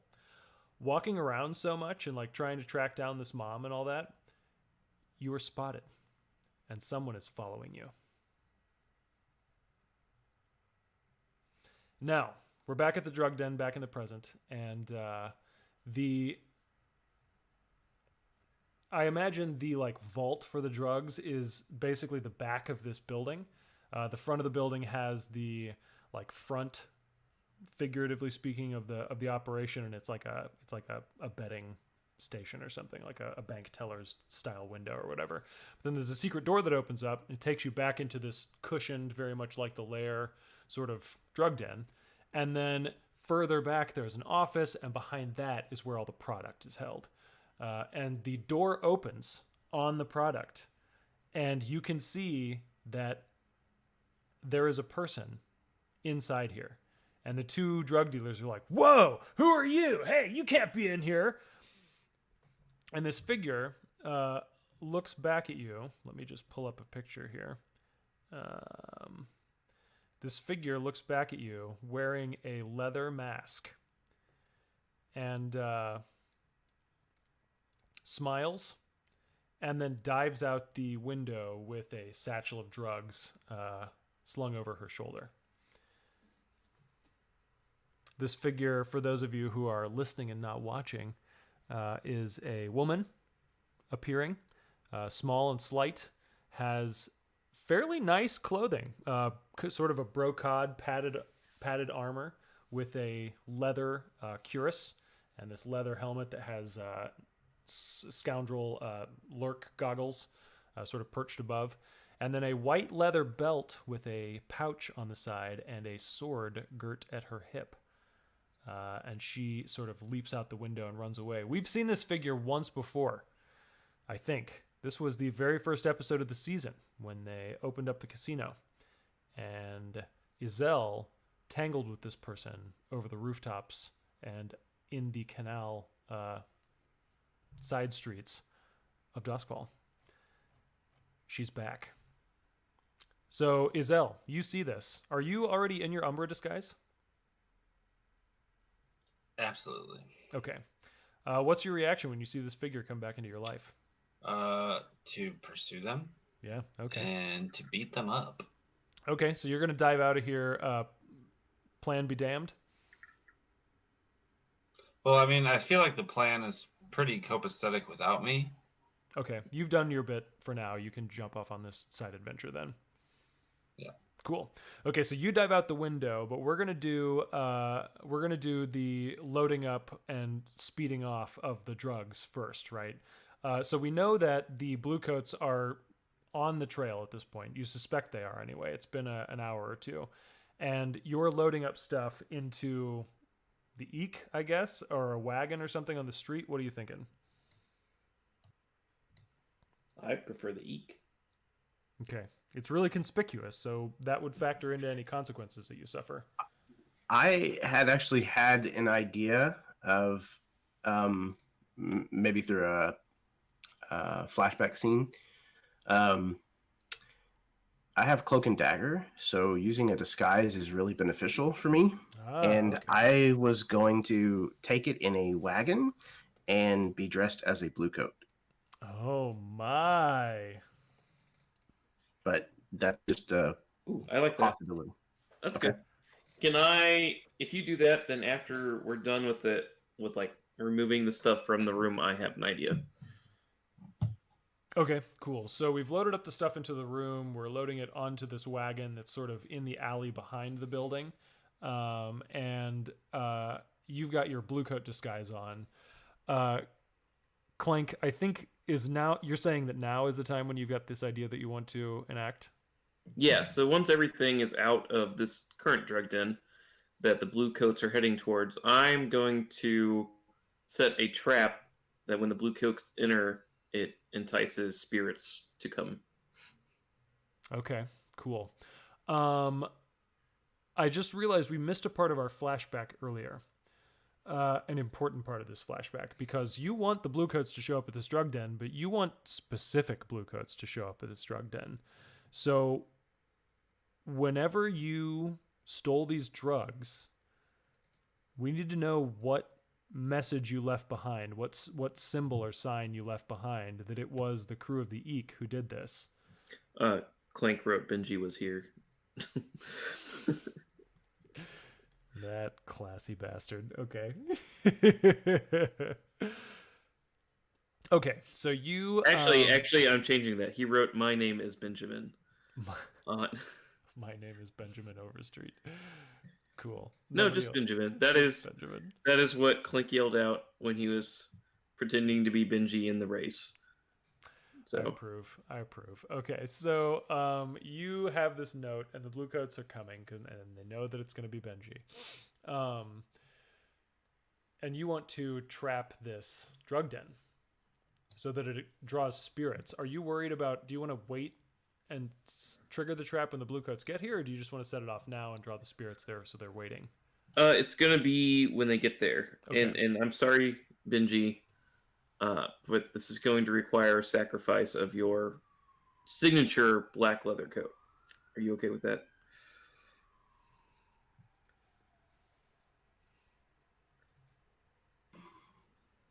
I suppose so. Okay. This is a big moment. Clank is going to leave Benji's leather coat in the middle of where the drugs were, and underneath that is like a flask of it's like catnip for ghosts. Okay. So when they pick it up, it spills it. Okay. Yeah, so it could be a spirit bottle, which I know is something that can contain a spirit, but you could definitely contain like other things too. Yeah. So I can wreck things so that they are enticing to spirits with arcane substances and methods so that it's enticing to spirits. Sounds good to me. So let me just see here. Ghost is a rogue spirit. Payback for anyone who wronged you in life. You have a need. Life essence. To satisfy this need, possess a living victim and consume their spirit energy. This may be a downtime activity. So you need life essence and spirit energy. So this, or ghosts do anyway. So this bottle is filled with some sort of spirit energy. What does that look like? It's sort of like milky liquid, but also air. Like it looks like a liquid for a moment, but then it looks like air. Cool. But like a fog or something. Cool. And I almost imagine that this spirit bottle, you tinkered with it to make it like high pressure. And so it's like condensed spirit energy inside this bottle as well. Cool. Yeah. Cool. I like that. All right. So yeah, you've got this bomb ready to go off as soon as this coat is lifted up. And it's time now to get out of here. So do you need me to roll anything or? Yeah. Let's roll to set up the quality of the thing. And there might be consequences with this as well. So okay. We're talking a desperate position still because the Bluecoats are on their way and you're rigging this trap as we go. But I think a potentially great effect because you've got a lot of crafting stuff. And if you have items that could bump it even above that, that's fine too. I think I mean it says I can wreck to do this, so I think I have to do a wreck. Okay. So I don't think tinkering tools will help. Mm-hmm. Let's see what kind of alchemicals I have. Don't you have fine wrecking tools too, though? I do, but I don't know what that is. It doesn't... I mean, wrecking tools, it tells me are... It does not tell me what wrecking tools are. I think it's just whatever you want to describe narratively that's capable of, like, helping out a wreck roll. Okay. Then they are...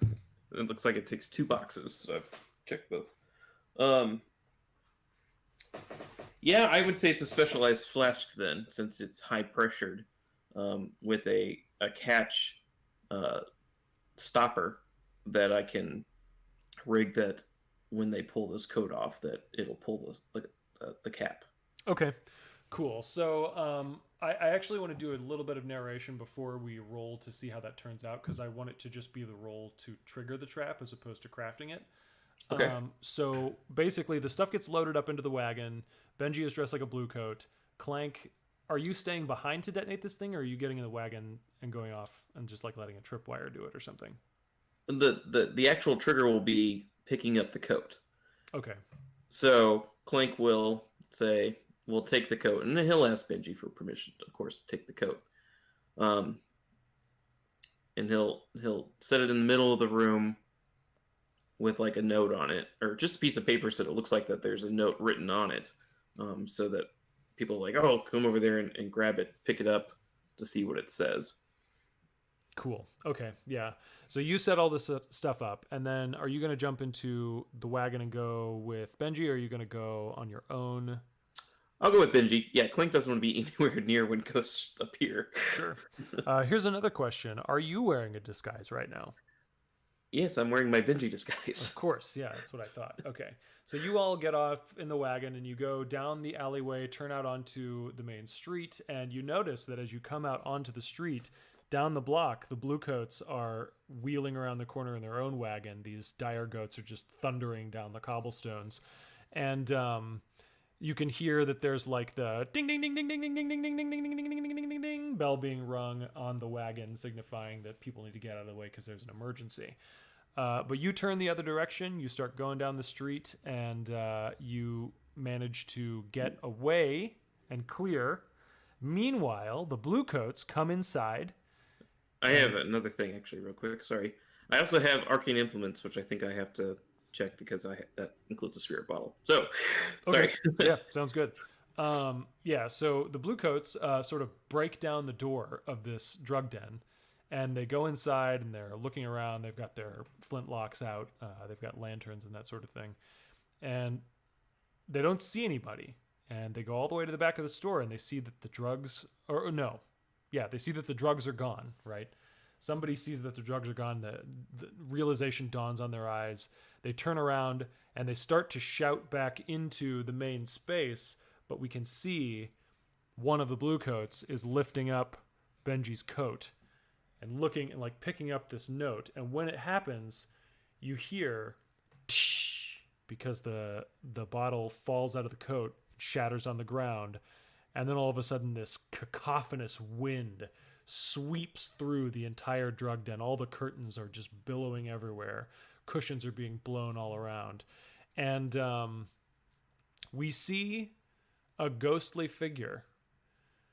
Baron, what was the name of the ghost that haunted Jonathan Black?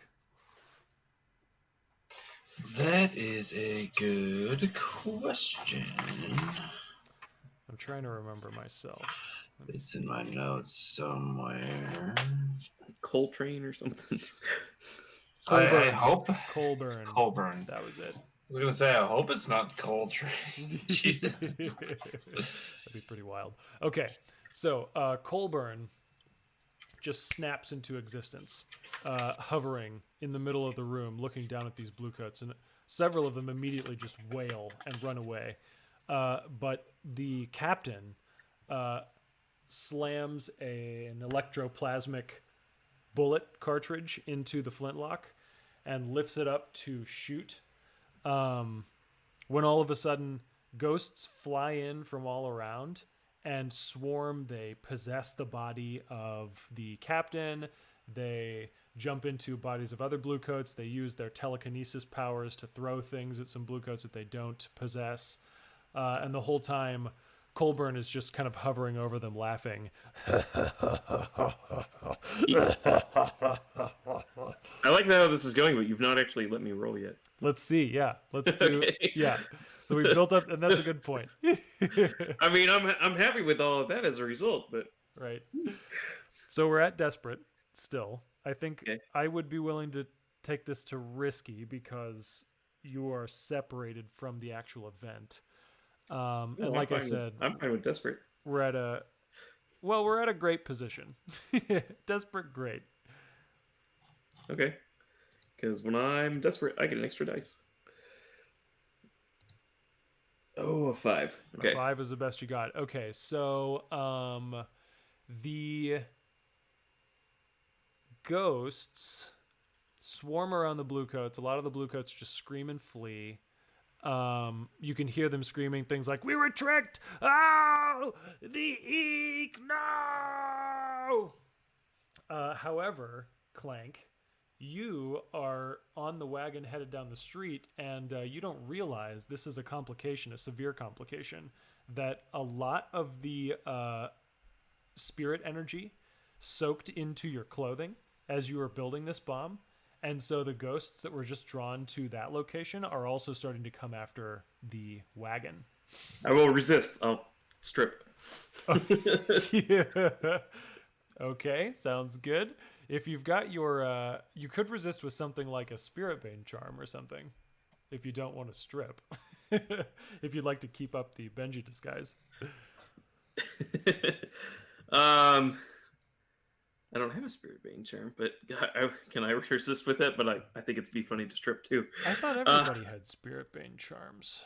You should. Let me check here really quick. Arcane Implements does not include that. Huh. How about that? Anyway, I guess you don't. Yeah, so I guess take your clothes off. Let's resist and see how this goes. So I get a -9 to resist. Mm-hmm. That's okay. I'm good. 6. Okay. So you don't take any stress from this. Oh, crap. I added a die. Do you want me to reroll? Yeah, please do. I'm sorry about that. That's fine. It's a 5. I take 1 stress. Take 1 stress. Okay. So I imagine it's just a piece of clothing then. Maybe your jacket or something, but you've got to take something off. Oh, that's so fitting, because I use Benji's jacket, so Clank's disguise of Benji has to lose its jacket. It's perfect. It's poetic. This is happening. You're dumping the jacket as the ghosts are starting to like swarm down the street behind you. But we move up over the rooftops of the city and down into an alley where a masked figure is running away from Umbra. So Umbra, this person is not engaged in any sort of like melee with you. If you want to track this person down, you're going to have to use some sort of action to bridge the gap here. Could I outprowl her? Okay, yeah. Prowling is like, it's sneaking, but it's also just any sort of parkour movement or whatever. Yeah, climb, swim, jump. Yeah, exactly. And am I still desperate? I think you have, maybe you are not all that needed in the job, but you've certainly left the job without prior arrangements to do so, so I think desperate makes sense to me. Okay. And standard effect? Desperate position and limited effect, actually. Okay. So you'll need to use items or something to be able to get clear of this.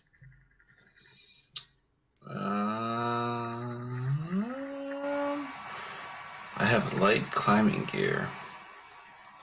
Light climbing gear would help you to climb, but if it's not fine, then it doesn't actually improve your effect. Okay. I have my shadow cloak, but I don't really think she's looking at me or trying to find me, so I don't think I have anything that could really change this. Okay. I mean, a fine shadow cloak, it would help you get the drop on her at least. I mean, if you'll give me the opportunity to use it, I'm going to take it. Sure. So you're going to get up to a standard effect, so we're at desperate and standard. And I think we're ready for the roll now. 6. Nice. Okay. So let's see here. With a 6, I'm going to say you do it. You manage to get this. You managed to get the drop on this figure in some capacity. What does that look like? So I think she, like when she leaps out the window, she actually like makes it to ground level and takes off, and I kind of like lunge from the window and kind of like grab the ledge of a nearby building and like hoist myself up, and I'm running across like the building tops. Mm-hmm. whereas she's kind of having to like avoid, you know, casual things in the streets. I'm just kind of like running along the edge of these buildings, and like as soon as the opportunity presents itself, I just kind of lunge off and land on this person. Nice. Okay, so I'm going to say with a 6, you manage to fill 2 segments of this 6 clock to break the poise of this figure, known to the reader or the viewer as Thistle, but that's not information that you know just yet. So you tackle Thistle to the ground, but Thistle actually manages to break away from you as you're both falling and rolls into a crouch and is like, ah, Umbra, isn't it? And who might you be? Well, it's no business of yours, is it? That depends on if you want to walk away from here. I'm walking away from here. She flashes her blade out, and you're going to have to make a resistance or else you're going to suffer harm. Alrighty. So this is going to be level 1 harm. It's going to be scratched on the cheek. Okay. And you can choose to resist it to negate that. And I can choose any of the 3 to resist it, correct? Yes, yeah. Well, no, this would be a prowess resistance. Okay, And I'll that's say what I thought. also that this scratch on the cheek as level 1 harm, it reduces your effect, but only when that would matter. So like in a social situation where you're trying to stay on the down low, people would see the scratch on your cheek and they're like, oh, she's a rough and tumble bitch. Right. But it wouldn't necessarily be like, you know, you're trying to run and jump or something and you're not able to do it. Ah, my scratch face. Yeah, right. I got a 6. Okay, nice. So yeah, you managed to how do you defend against this then? This blade flashes out at you faster than you were expecting. Well, I have a blade or 2. You do indeed. And just as she kind of like lunges at me, I counter with a long knife of my own. Not going to catch me unprepared this time. Very well, Umbra. Let's see if you get pricked by the thistle.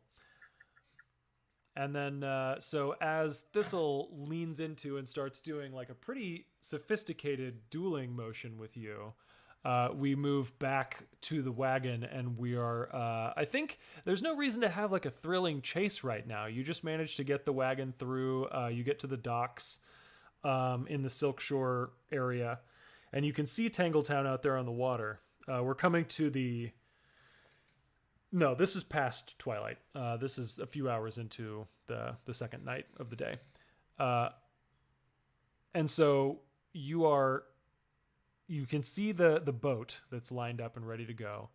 Benji, you really haven't made any sort of like maneuvering roll. You don't need to. It's not exciting for the fiction. We got to get this stuff on the boat. And we haven't discussed any sort of arrangement for a boat, but that could be handled through a flashback. You could just steal a boat, whatever you prefer to do. I believe when you're a blue coat, it's called commandeering. You might be right about that. Okay, so you're just going to come up and demand that the boat be turned over to you? Oh, yes. Cool. All right, so what action are you using for this then? I think it's got to be sway, right? Well, sway uses charm or logic or deception, whereas command is more of like an authoritative sort of thing. So you can use sway, but that would factor into my position and effect. Let me see. How does this cloak and dagger, when you use a disguise or covert misdirection, you get +1 to confuse or deflect suspicion. Okay, that probably wouldn't really apply here. +1 die? Yeah, but it says to confuse or deflect suspicion. Well, I guess yeah, if you're trying to pose as a blue coat. Yeah. Okay. So yeah, +1 die. Otherwise, my command is 0. Okay, so that means you get to roll your 1 die. Yeah. You can obviously push yourself. You can take a devil's bargain. You've got options there, but I'm going to say as far as position and effect is concerned, this is a risky standard. Okay, then I will trade position for effect. Okay, so you're going to go down to a desperate position and up to a great effect. Actually, instead of for effect, I can increase or decrease the position and get a bonus die. Is that correct? You could, so you either would go down to desperate for a great effect, or you would go up to controlled for a limited effect, if you're trading position for effect. But you can also push yourself to gain a bonus die. You can take a devil's bargain to gain a bonus die, and you can do either of those to increase your effect instead. Okay, so I'm going to trade position for effect and push myself, if that's possible. Yeah, totally. So, trading position for effect, what direction are you going? Desperate. Desperate to great. And then pushing yourself, you want an additional die? Yeah. Okay. So you could have just gone up to this dock worker, the sort of dock master, and, presented your forged blue coat documents and said, I'm a blue coat, I need to get on this boat. That wasn't reckless enough for Benji. What was Benji's style of recklessness in this moment? Benji actually uses his lightning truncheon first. Okay. He actually just kind of walks up and sticks this basically into the back of the knee of this guy. Holy shit. Forget about reckless. Let's talk vicious. Actually. Yeah. Okay, so you come up, get this guy down on his knees. Ah, what's going on here? All right, now listen here. This boat of yours, you're going to take us to Tangletown. And you're going to do it right now. Well, I'm not. And then he looks at you. Oh, a blue coat. He smacks him in the face with his papers. Oh, damn. Okay. Yeah, the guy like recoils from it, and he realizes he's got these papers in his face, so he takes them and he folds them open. This is the moment where we get our roll. Okay. Desperate position. Effect is great. Okay, and so I have 2 bonus dice. You have the bonus die from the bonus die from your special ability and the bonus die from pushing yourself. And pushing is 2 stress? 2 stress, yeah. It's 2 bonus dice. All right, here we go. Oh, desperate. It's the worst outcome. So as you're doing this, Clank, you're watching from the wagon, and you can see that this rough up display is going quite badly. Yeah, I'm going to prowl back behind them. Well, not yet. There's a consequence that we have to talk about first. You can see that this dock worker is like falling down, and he's like, oh, do you know who I am? Oh, you can't treat me this way. And so he goes, guards! And then it turns out that there are some off-duty bluecoats who are moonlighting as security guards on this dock. And they come over, and they've immediately got their own lightning truncheons out. And they're like, hey, what are you doing here? You can't treat him that way. He's on our payroll. Well, look, I've got business here. He's just a docker. He kind of hands the papers over to them. One of them takes the papers and immediately throws them to the ground. We know about all the blue coat business that goes on here. So they come after you, and they swing their lightning truncheons. They're going to inflict level 1 harm, stunned. You, of course, are free to resist that. And that is prowess? Yes. Well, no, you rolled command, so it would be a resolve resistance, right. I suppose. That's right. Okay. Resolve. No bonus dice. A 6. Okay, nice. So you managed to dodge out of the way of both of these things. And now, Clank, you're watching this go down. You see these attacks happen. Clank's going to throw his lightning bulb into the middle of the group. And this is like your flashbang, right? Yep. Okay. Are you giving any sort of warning, or are you just throwing it in there? If he yells, I have an idea, will Benji understand?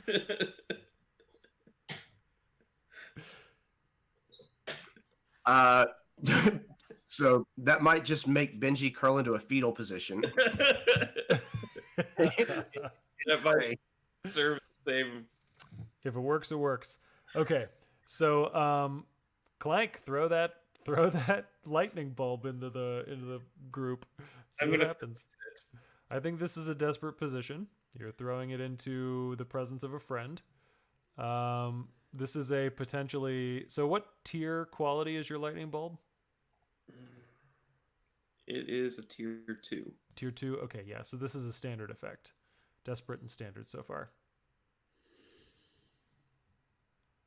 No, I'm not going to push myself. You can take a devil's bargain.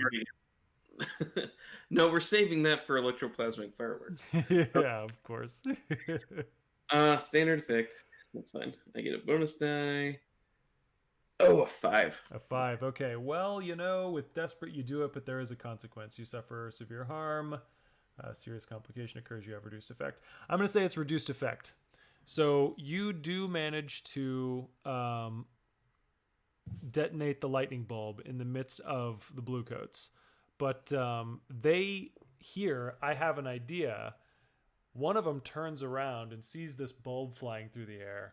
And so he grabs the other one and says, "Duck!" and pulls both of them away from Benji, dives down to the ground so that they aren't actually all that blinded by this thing. Okay. With the limited effect. Again, you can resist this if you'd like to, but basically you've gotten them off of Benji and they will still be a problem in the next round. Okay, that's fine for right now. Okay, cool. So this happens, the lightning bulb blasts off and our entire vision goes white. When it clears, we can see Umbra and Izel still fighting. Umbra and Izel. Umbra and Thistle. Umbra, what is the terrain like where you're fighting? Are you in an alley? Have you moved up to the rooftop? Have you moved down to the canals again? What's going on? Well, you're not wrong. Izel is constantly fighting with her alias. It's subconscious. I think we have this is kind of it's still an alley, but it's like an inlet for where maybe a dumpster would normally be. Mm-hmm. It's kind of just like a bricked off cube that maybe leads to the back of some business or something. And we have just kind of we're just beating the shit out of each other. Okay. I don't imagine you're picking up immediately where it left off. Some of our hair is tussled out of its bindings. There is a few scrapes and bloody garments. But yeah, I kind of picture us in this brick alleyway. Cool. Yeah. All right. So yeah, I think Thistle is doing stuff she's backing herself up into the wall. Her shoulders touch the wall, and she immediately pirouettes out of the side, and your knife jabs into the brick. She sort of trips your legs up. You fall to the ground. She leaps over you in a sort of aerial, and you manage to block with your knives. She's a competent fighter. She is a good fighter, in fact. It's been a while since you've met somebody who's this much better than you. It's not so much a question of how soon until you beat this person. It's a question of how soon until I can get away. And in fact, I think there's going to be another level 1 harm levied against you right now because this person is so good. You could use gather information or something to identify a weakness and a loophole so that you don't have to be facing this resistance every round. But right now, this is going to be level 1 harm, and it's going to be slashed on the ribs. Okay. I need to roll the resistance first before I do the gather information. Anyway, 3. Oof, 3 stress. Okay, yeah. So she slashes you, and it is mostly absorbed by the leather armor that you've been wearing, the leather, thick leather clothing that you've been wearing. And she's like, "Really, Umbra? A thief, but not a duelist." I'm gonna punch her in the face. Yeah, go for it. Desperate still. Yeah. Did you want to do gather information first? Or are you just lashing out in anger right now? I'm kind of trying to use this as a stunning strike, a blow to the jaw that's kind of jarring while she's talking. I'm not trying to fight her. Obviously, I'm losing. Sure. So, Carrie, like you said, I need to get away. Yeah. So I would like to, rather than try and gather information to try and deduce, her fighting style or why she's better than me, I just want to get her one good time and run. Yeah, sounds good to me. Um, let's see how this roll turns out. So I think we're in a desperate position. Yeah. I think we are dealing with a limited effect because you're attacking with your fists when you've been fighting with your knives this whole time. But at the same time, it is a surprising sort of thing. Maybe it would be standard. Let's say standard. Desperate standard. If me standard, I'll certainly won't argue. I'm losing. Okay. Let's see how this goes. Hey, oh my a god, 6! another 6. Okay. So you do indeed manage to knock a little bit more poise out of Thistle's fighting style, right? And this fist comes up. Where does it hit her? The teeth, the nose, where? I'm not like looking to superficially damage her. I hit her like right in the corner of the jaw. Yeah. So there's almost the audible click of her teeth. Uh-huh. And I believe you're in martial arts class, so I'm sure you've been hit in the face a few times, and it's certainly not pleasant when this kind of thing happens. Definitely not. Yeah, she immediately like stumbles about 8 feet away over to the brick wall and kind of slams into it, and then she like looks back at you with murder in her eyes. If I can, before she looks back at me, can I prowess away? Yeah, you can definitely try. This would be like a prowl that you want to do. Yeah, I'm not prowess, prowl. I wanted like the cool Batman thing where like she goes to look back at me and I'm just gone. Yeah, I love that. I love that. What are the chances that you've got room in your load for one of Clank's magnetic line throwers? Very good. Because then that's the real Batman experience. I think I only have one, so you have Clank's magnetic line thrower. I'm taking dibs on it right now. Cool. All right, yeah. So go ahead and give me this prowl roll to see if you can get away. This is desperate for sure, and I think that Thistle is aware enough that this will be a limited effect. So if you want to get away without her noticing, you're actually going to have to raise that up to a standard.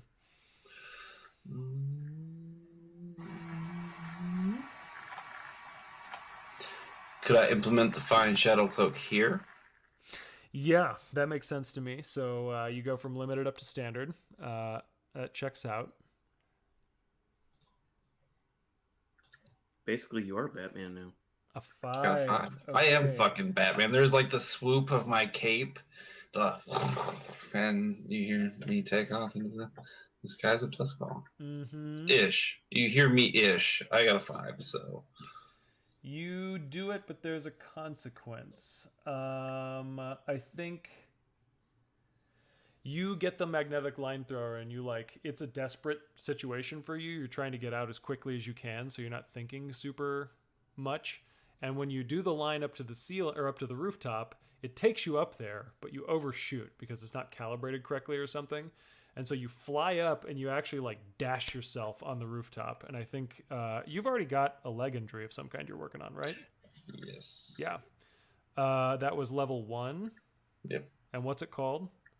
Stub toe. Toe. Sprained ankle. Sprained ankle. Okay. I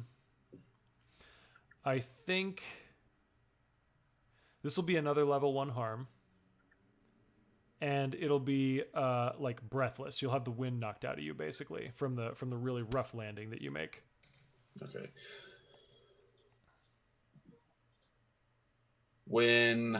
So I have 2 boxes filled, both my boxes for my level 1 harm. Would I bump one of them to level 2 to like stub toe and breathless, or? That means that. So, what are your level 1 harms right now? I'm on thin ice with Darmo. Okay. Which I feel like I totally just obliterated that relationship. Certainly anyway. Did not recover from that harm. No. And then twisted ankle or sprained ankle or whatever. I think, yeah, this would be level 1 harm, but it goes up to level 2 harm instead, which means it also rises in intensity. So instead of just being winded or breathless, you have a cracked rib. That's fair. Are you interested in resisting this? No, because I want to stay conscious. So how much stress do you have right now? I have 1, 2, 3, 4, 7. 7? 7 out of 9. Yeah, pretty close to traumaing out. But at the same time, if you trauma out, that removes you from the scene. But this scene is almost over. Because this is your escape roll, right? Yeah. So okay. From a strategic standpoint, I will try and resist. okay, here we go. Let's see how it goes. This is a prowess resistance. I got a 6. Well done. Okay, so you managed to roll out of this thing, and I think what I would like you to do is actually change. How does that work if you're resisting? I guess you just manage to roll out and you don't suffer any harm. That's okay. Yeah. So you do that, and you're immediately on your feet, like running across the rooftops toward the docks in Tangletown, where the group is located. Meanwhile, the light subsides at the docks, and we find that Clank and Benji and these two off-duty bluecoats are engaged in a skirmish with one another. So, well, I would say when they get up, Clank is there holding out his gloved hand. oh, okay, yeah, okay. They are getting up and they're fighting, so it's not like you can stop and Right, threaten them it's or a something. skirmish. Yeah. I'm just saying, he got up there as soon as he could. Very cool. All right, so why don't we have you do the first roll then? Okay. Benji, are you interested in making this a group roll and taking care of both of them at once potentially, or would you like to have your own moment to take care of your dude? I think Benji is going to take his own moment. Okay, that's fine. Okay, so Clank, let's see how this works out. You've got your lightning glove, your stun glove, and you are making a skirmish roll against this blue coat. I think we're in a desperate position because it's making a ruckus. That light grenade was pretty powerful, pretty noticeable. And we're talking a limited effect because these are blue coats. They're a tier higher than you. And but my stun glove is a tier 3. oh, okay. Let's say standard then. So it's specifically calibrated to work through a blue coat's armor or something. And then you know what? Let's push myself this time. Okay. So are you going to increase effect or are you going to add a die? I'm going to add a die. Okay. So let's see how this goes then. Desperate standard with an extra die. A 5. Rolling. Do what? It's rolling 5s. Yeah, I know. You managed to get this stun glove on the blue coat. Where do you touch the blue coat to make this happen? Face? His face. Okay, yeah. So You're like reaching out and touching him on the face. I think you managed to do that on the face, and he swings at you just at the same time, but you dodge out of the way, and it hits him in the face, and he's just and falls to the ground, face smoking a little bit, but not badly burned.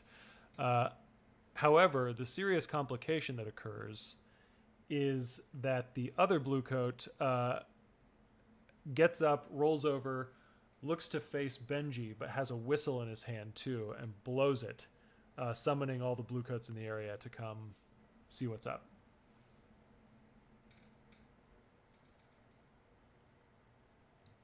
How long would it take for them to come? I mean, it's hard to say. I think what I would do is say that this is a 4 o'clock. Blue coats arrive. And this is a desperate action that got a 5. So I would fill one segment of that clock. No, this is a severe consequence. I would do 2 segments of that clock.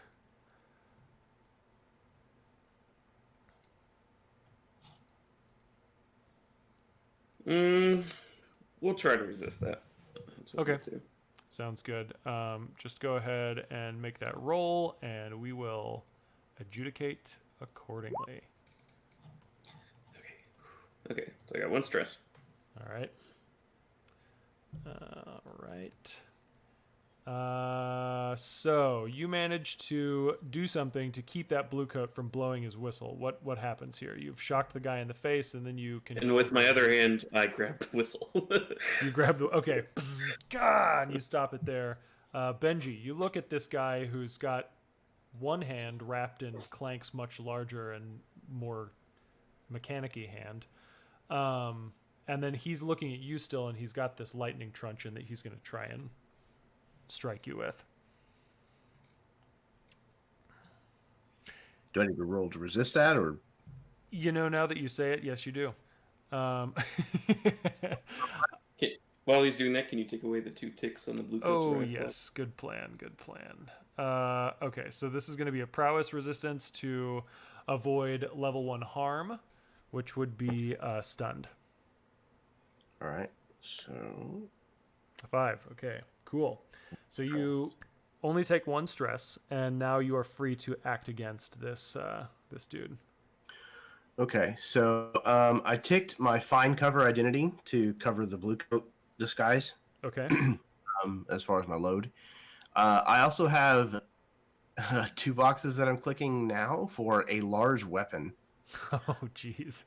I am reaching over and pulling down a harpoon from like somewhere in this like waterfront, area, all these boats and stuff. He's literally just gonna kind of, I think it's like hanging from 2 hooks, like in the rafters above. He's gonna kind of jump and grab it and kind of lift it off those hooks, and he's just gonna run the bastard through. Yeah, okay, very cool. Just like charging at him down at your waist or whatever. Yep. Very cool. All right, so this is a desperate position still. Okay. I think this is a limited effect because this is a tier 3 blue coat. He's a little tangled up by Clank, though. Let's call it standard. Desperate standard. Okay, and this would be skirmish? Yes, yeah. Well, I mean, if that's what you want to roll, it's your decision. I mean, I don't think it's going to be any of the ones that I have better pips in. Sure. Finesse. To me, Wreck would be the one that makes most sense in addition to skirmish, but I think either one of them are perfectly fine. Yeah, I think I'm going to go with skirmish. Okay. Okay, you good. Was desperate and limited? Desperate and standard. Desperate standard. Okay. Standard. I don't have any bonus die.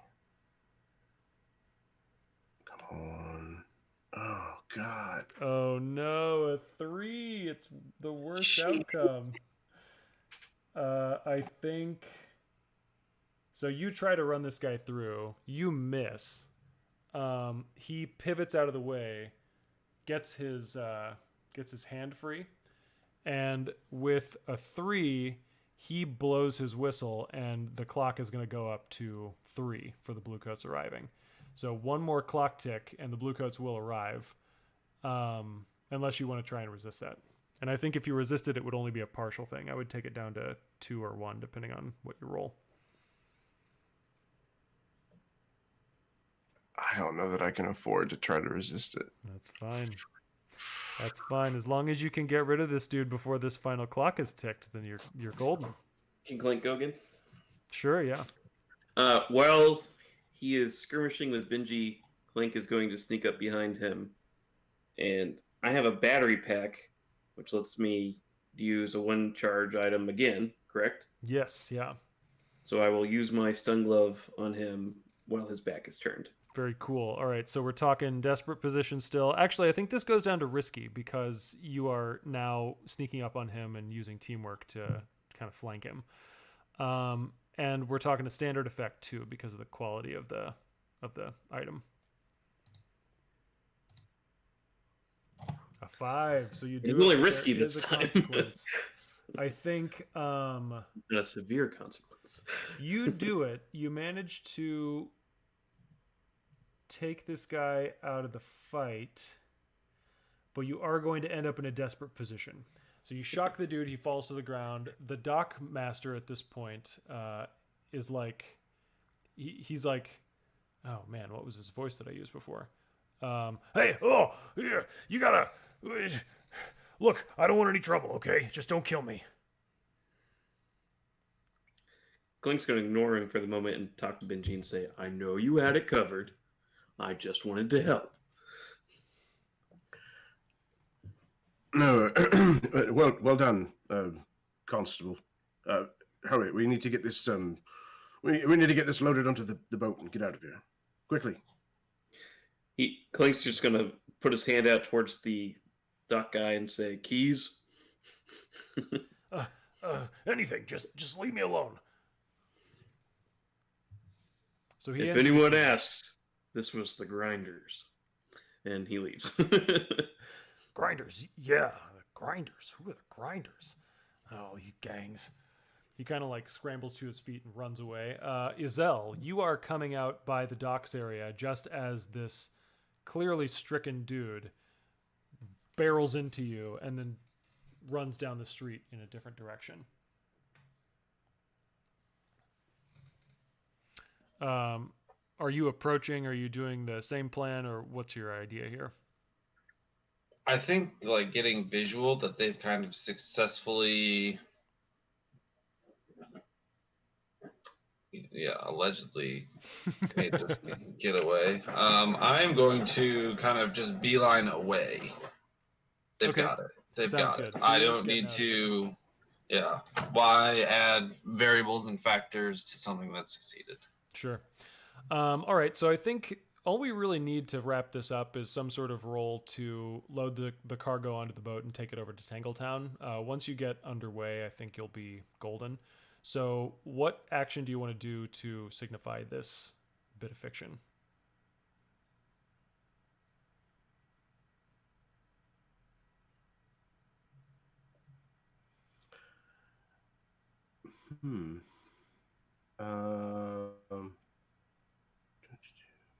What's the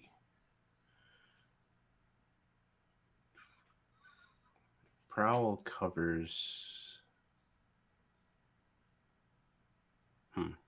Prowl could be like, you're putting the stuff on there in a way as to avoid detection onto the boat.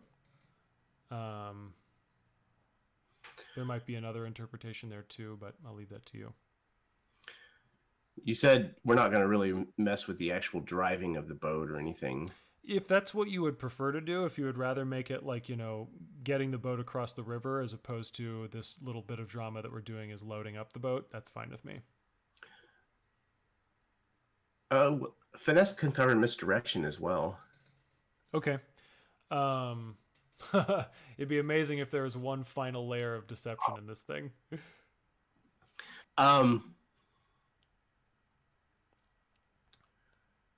So, yeah. Trying to think of what. Okay.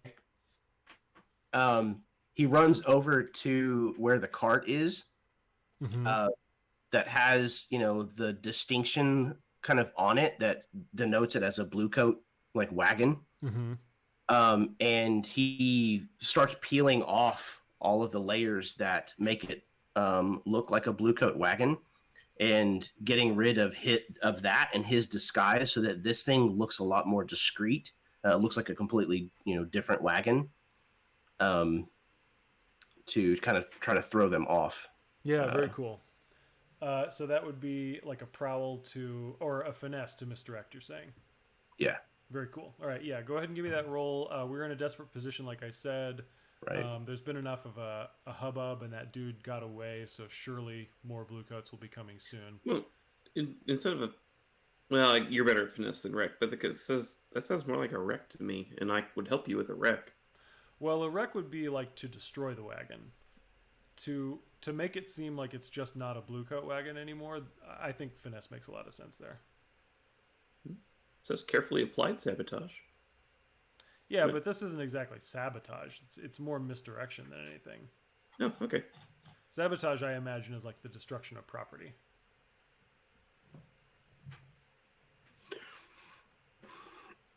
So position is desperate and effect. Standard. This is fairly straightforward. Okay. And no bonus dice. Come on. A 5. Okay, so what is the complication here? You get a splinter.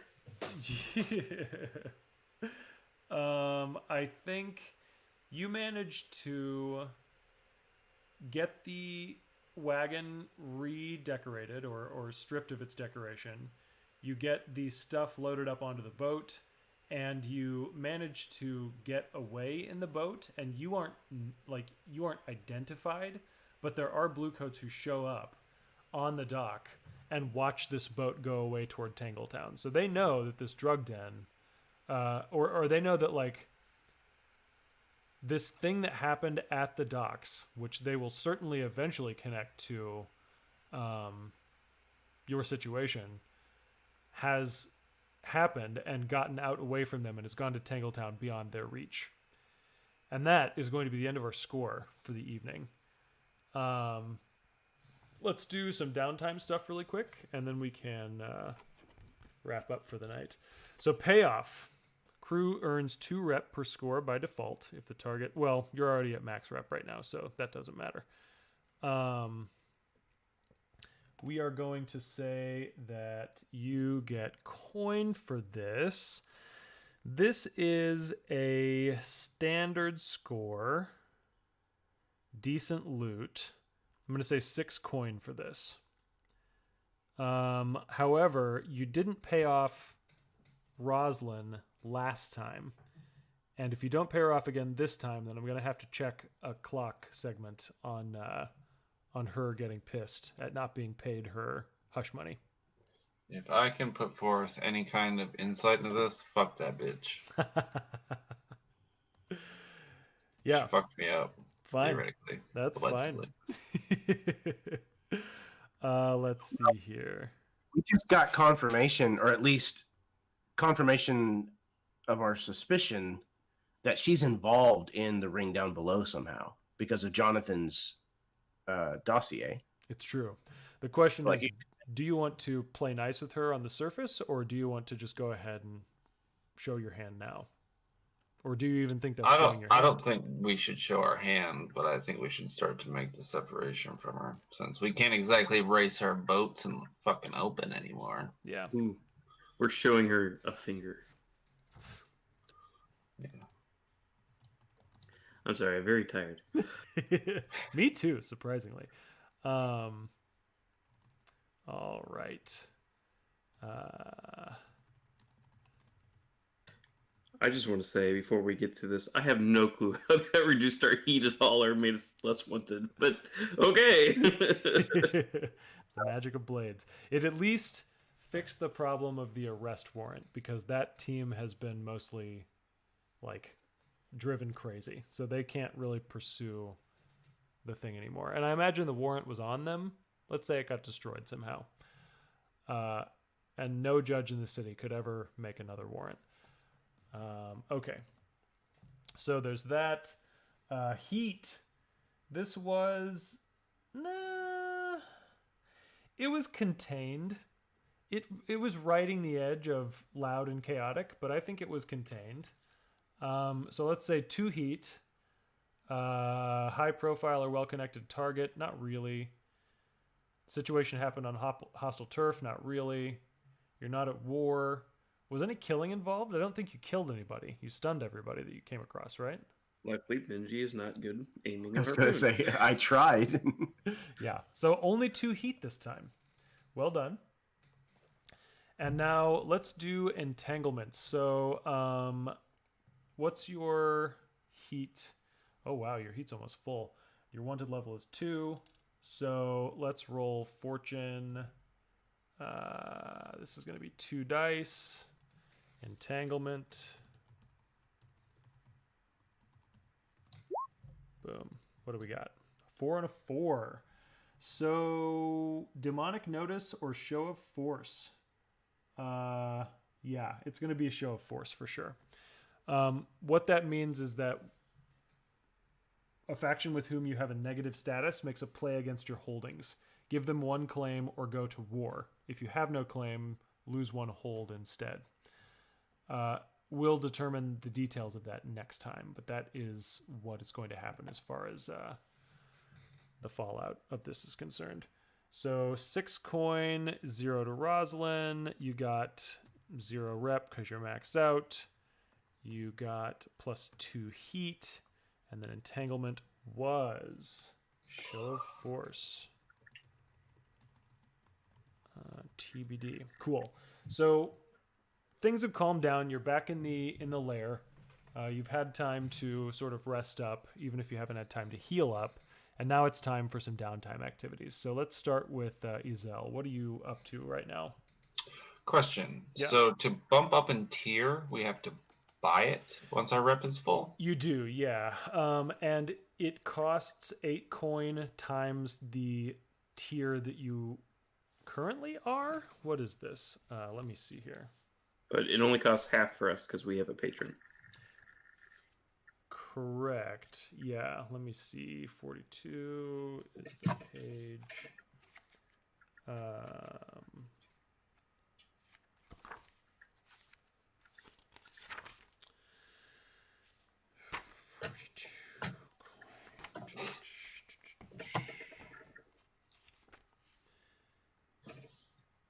You need rep. Rep is a measure.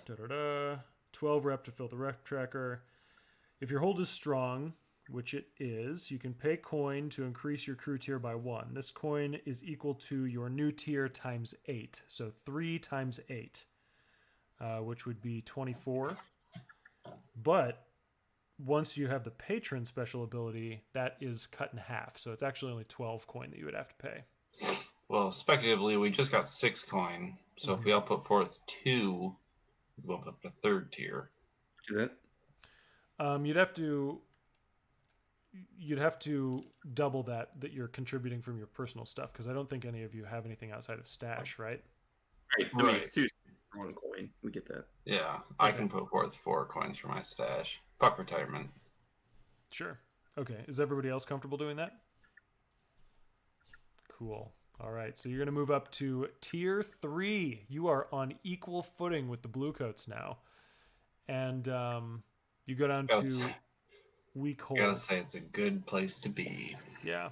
That also means your propagandists used to be about 12 people. Now they're 20 people. You have like an operation running at this point. And the Dockers are doing well. So because of that, I'm going to say the Dockers get yet another thing on their negotiating higher wages, which means that they are just a scant 1 thing away from winning that fight for higher wages. How exciting. There's that. And thinking about other clocks, we've got Rosalind, who's fed up. She gets 1 tick on hers. The Bluecoats, because of this, do come 1 step closer to finding the truth of LaRose's murder. They suspect it's Benji. They just need something to be able to justify getting another warrant after this dismal failure that they faced. Okay, so now we have downtime activities. Umbra, you had a question about coin and rising in tier and that sort of thing, but what actions do you want to take for downtime? I need to reduce my stress. Okay. Benji, do you plan on reducing your stress? Because I would... Go ahead. I need to as well. How many do you have? I am 2 away from traumaing. Okay, I'm 3 away, so you can take it. You can catch a ride with Benji. Hold on, 1, 2, Clank 3, does 4, have more 5. traumas, though. I think you're 1 away from just flat out Yeah. dying, right? I used it in the beginning, so in the sake of fairness, you can. All right, I appreciate it. Teamwork makes the dream work. 4 is fine. I'll take down 4. 4. Okay, sounds good. -4. And what are you doing to indulge your vice? You take a break and you go back to school for a little while? Yeah. I have been neglecting my actual in-school studies, and now that my leg isn't totally busted up, I'm gonna go see about getting some homework, if you will. Sounds good. And for your second downtime activity? while I'm at school, I'm gonna see if I can spy on Rosalind, and I want to train prowess. Okay, sounds good. Yeah, train prowess. And training prowess, I get 2 pips, Yep. which rolls my prowess since I fucking was desperately prowling everywhere today. Nice. Congratulations. So, is there a restriction on pips? Like, I can't have 4 pips in something? You can now. We unlocked that special ability from the crew playbook. I'm gonna put my 4th pip in prowl. I am the absolute sneakiest. That'll do it for me. Nice. All right. So let's say Clank. What about you? Let's do you next. What do you got? I need to reduce stress too, so this will be Clank and Benji going for a wild ride, I guess. Nice. We're taking this this skiff that we used to transport these drugs. We're gonna like burn out its motor.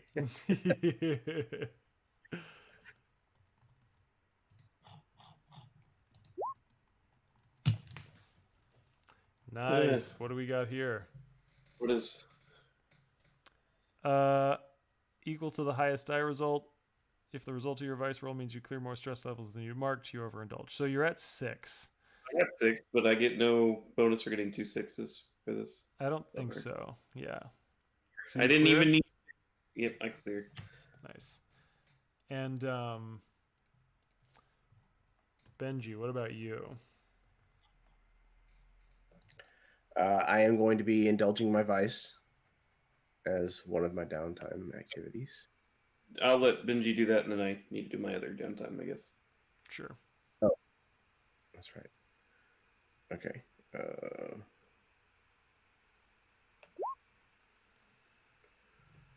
I had 4, so I'm going to take that 6, and then do I have to take the highest of the 2? Yeah. Yes, the highest. Yeah. So then I'll reduce that by 2 points with functioning vice and clear the 4 that I had. Very nice. Cool. And then Clank needs his second. Yeah. So Clank, why don't you go ahead and do that? Well, I'm going to reduce our heat. Good plan. What are you doing to reduce it? I was making fun of you guys earlier for training prowess when we had heat, and And lo and behold. What you sell? Because going on a spree somehow reduces our heat. What can I do? Part of the plan. Give me an example of how to reduce heat. I just don't understand. In this situation, the heat that you've gained is that the bluecoats are super pissed about you. You've really kicked the hornet's nest. So I think there was a plan that was floated around earlier that I don't know that people really kept up with, but basically like propping up other gang activity to make the bluecoats busy. That could be a way to reduce heat. Okay. So, and Clink sort of did that by telling the guy that it was the grinders. And so Clink will go around graffitiing, making it seem like the grinders activity is on the uptick. Okay, cool. And what action are you using for this? It'll be a prowl. Prowl. Well, it'll be a wreck. It's not graffiti. It's like destruction, and he's making it like a signature of the grinders. Yeah, cool. Yeah, I think the grinders are naturally aggressive, especially now that they have their new leader. So it makes a lot of sense that you could connect that. So go ahead and give me that roll, and let's see how it goes. The wreck roll, no position in effect, right?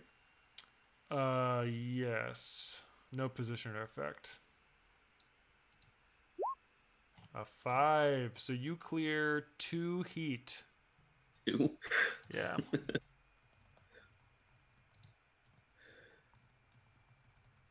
Hey, good news. We're down to 6 heat. Yay! That's what we got from this score, so Yeah, right. not bad. And Jeremy, what do you want to do for your downtime? So I did the Indulge Vice for my first one. I will also attempt to reduce heat. All right. And what are you? What action are you taking to make this happen? You could sort of take eyes off of the eek.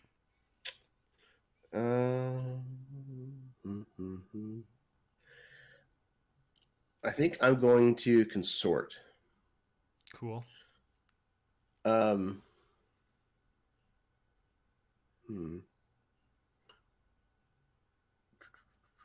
Wait, hang on.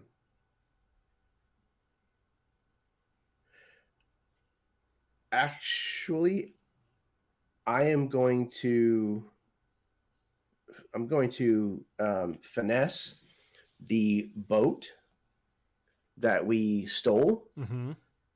I'm going to get it set up in a situation where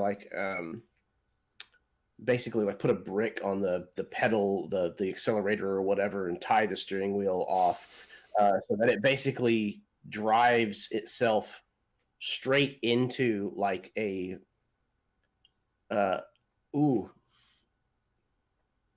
straight into like where some of these gondoliers operate. Oh shoot. Okay. Straight out of Speed 2. All right. So let's see. How would I describe that succinctly? You are scuttling the stolen boat on gondolier territory. Gondolier turf. Cool. Yeah, so go ahead and give me a roll for that and let's see how that turns out. This is a finesse roll, you said? Yes. Okay, yeah. Let's see how that goes. Another 5. 5. So you reduce another 2 heat. Takes you to 4 total. Not too bad, I suppose. And then I have that additional downtime activity. Uh-huh. Does somebody else need something else, or should we reduce heat more? I will say we still need to roll for getting coin and downtime from gambling dens and I guess drug dens, right, Eli? And yes, yeah. That'll be the tier roll minus heat. So it behooves us to get heat down. For sure. Okay, cool. So maybe now I will consort to reduce heat further if I can. Sure. And what does that look like? Let's see. Heritage.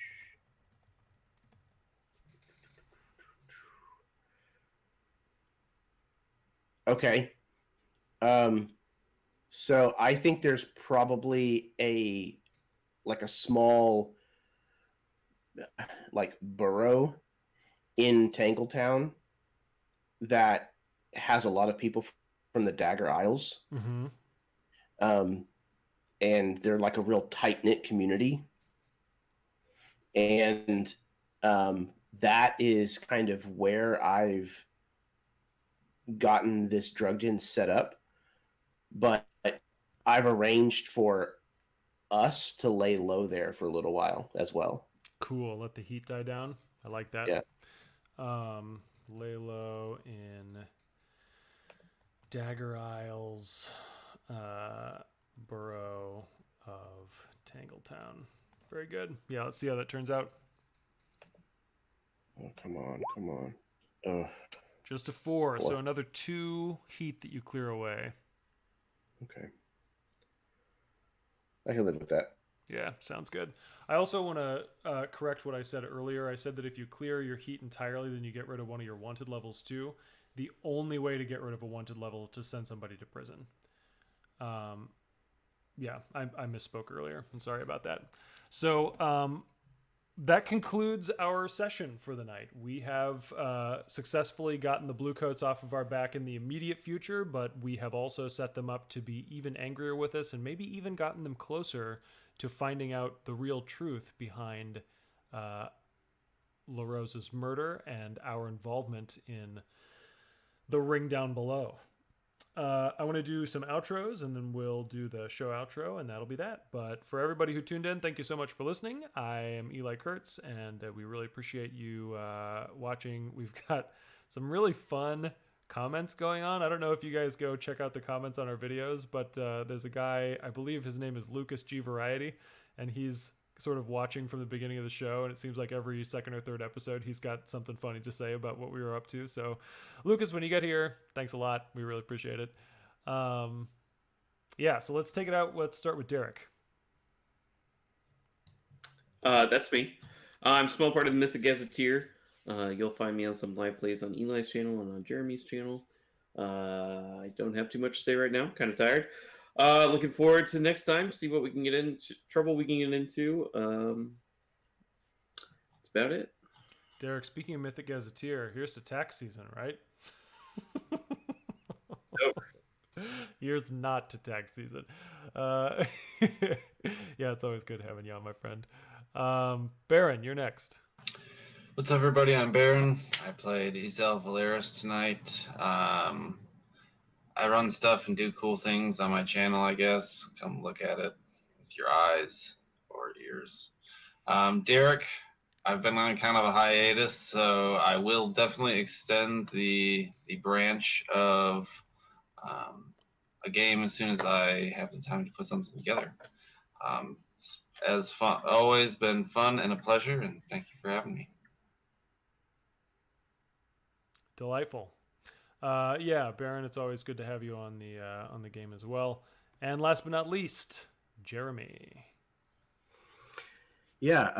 Hi, everybody. Like I said, my name is Jeremy. I have a YouTube channel called the Erasmus Expeditions, where I do a lot of live plays, and I have a lot of campaigns and things going on there, one shots, and I also do videos of crafting, etc., etc. Talk about RPGs. I'm also 1/3 of the Dues of Your podcast, which can also be found on YouTube. And I love playing in this game and getting the chance to be an absolutely degenerated asshole. Oh, man.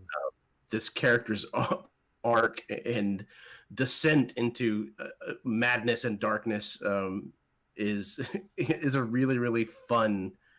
It's just a fun story to kind of see through.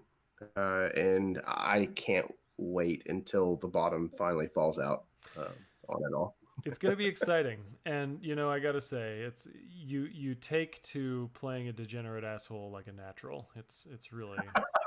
Imagine really that. Not a far stretch. All right. Well, like I said, my name is Eli Kurtz. This has been a Mythic Gazetteer production. We appreciate you tuning in. And so our tale draws to a close for now, but remember to tune in next time for Ring Down Below, presented by KMGX. Until then, keep your eyes on the canals. We're on the prowl.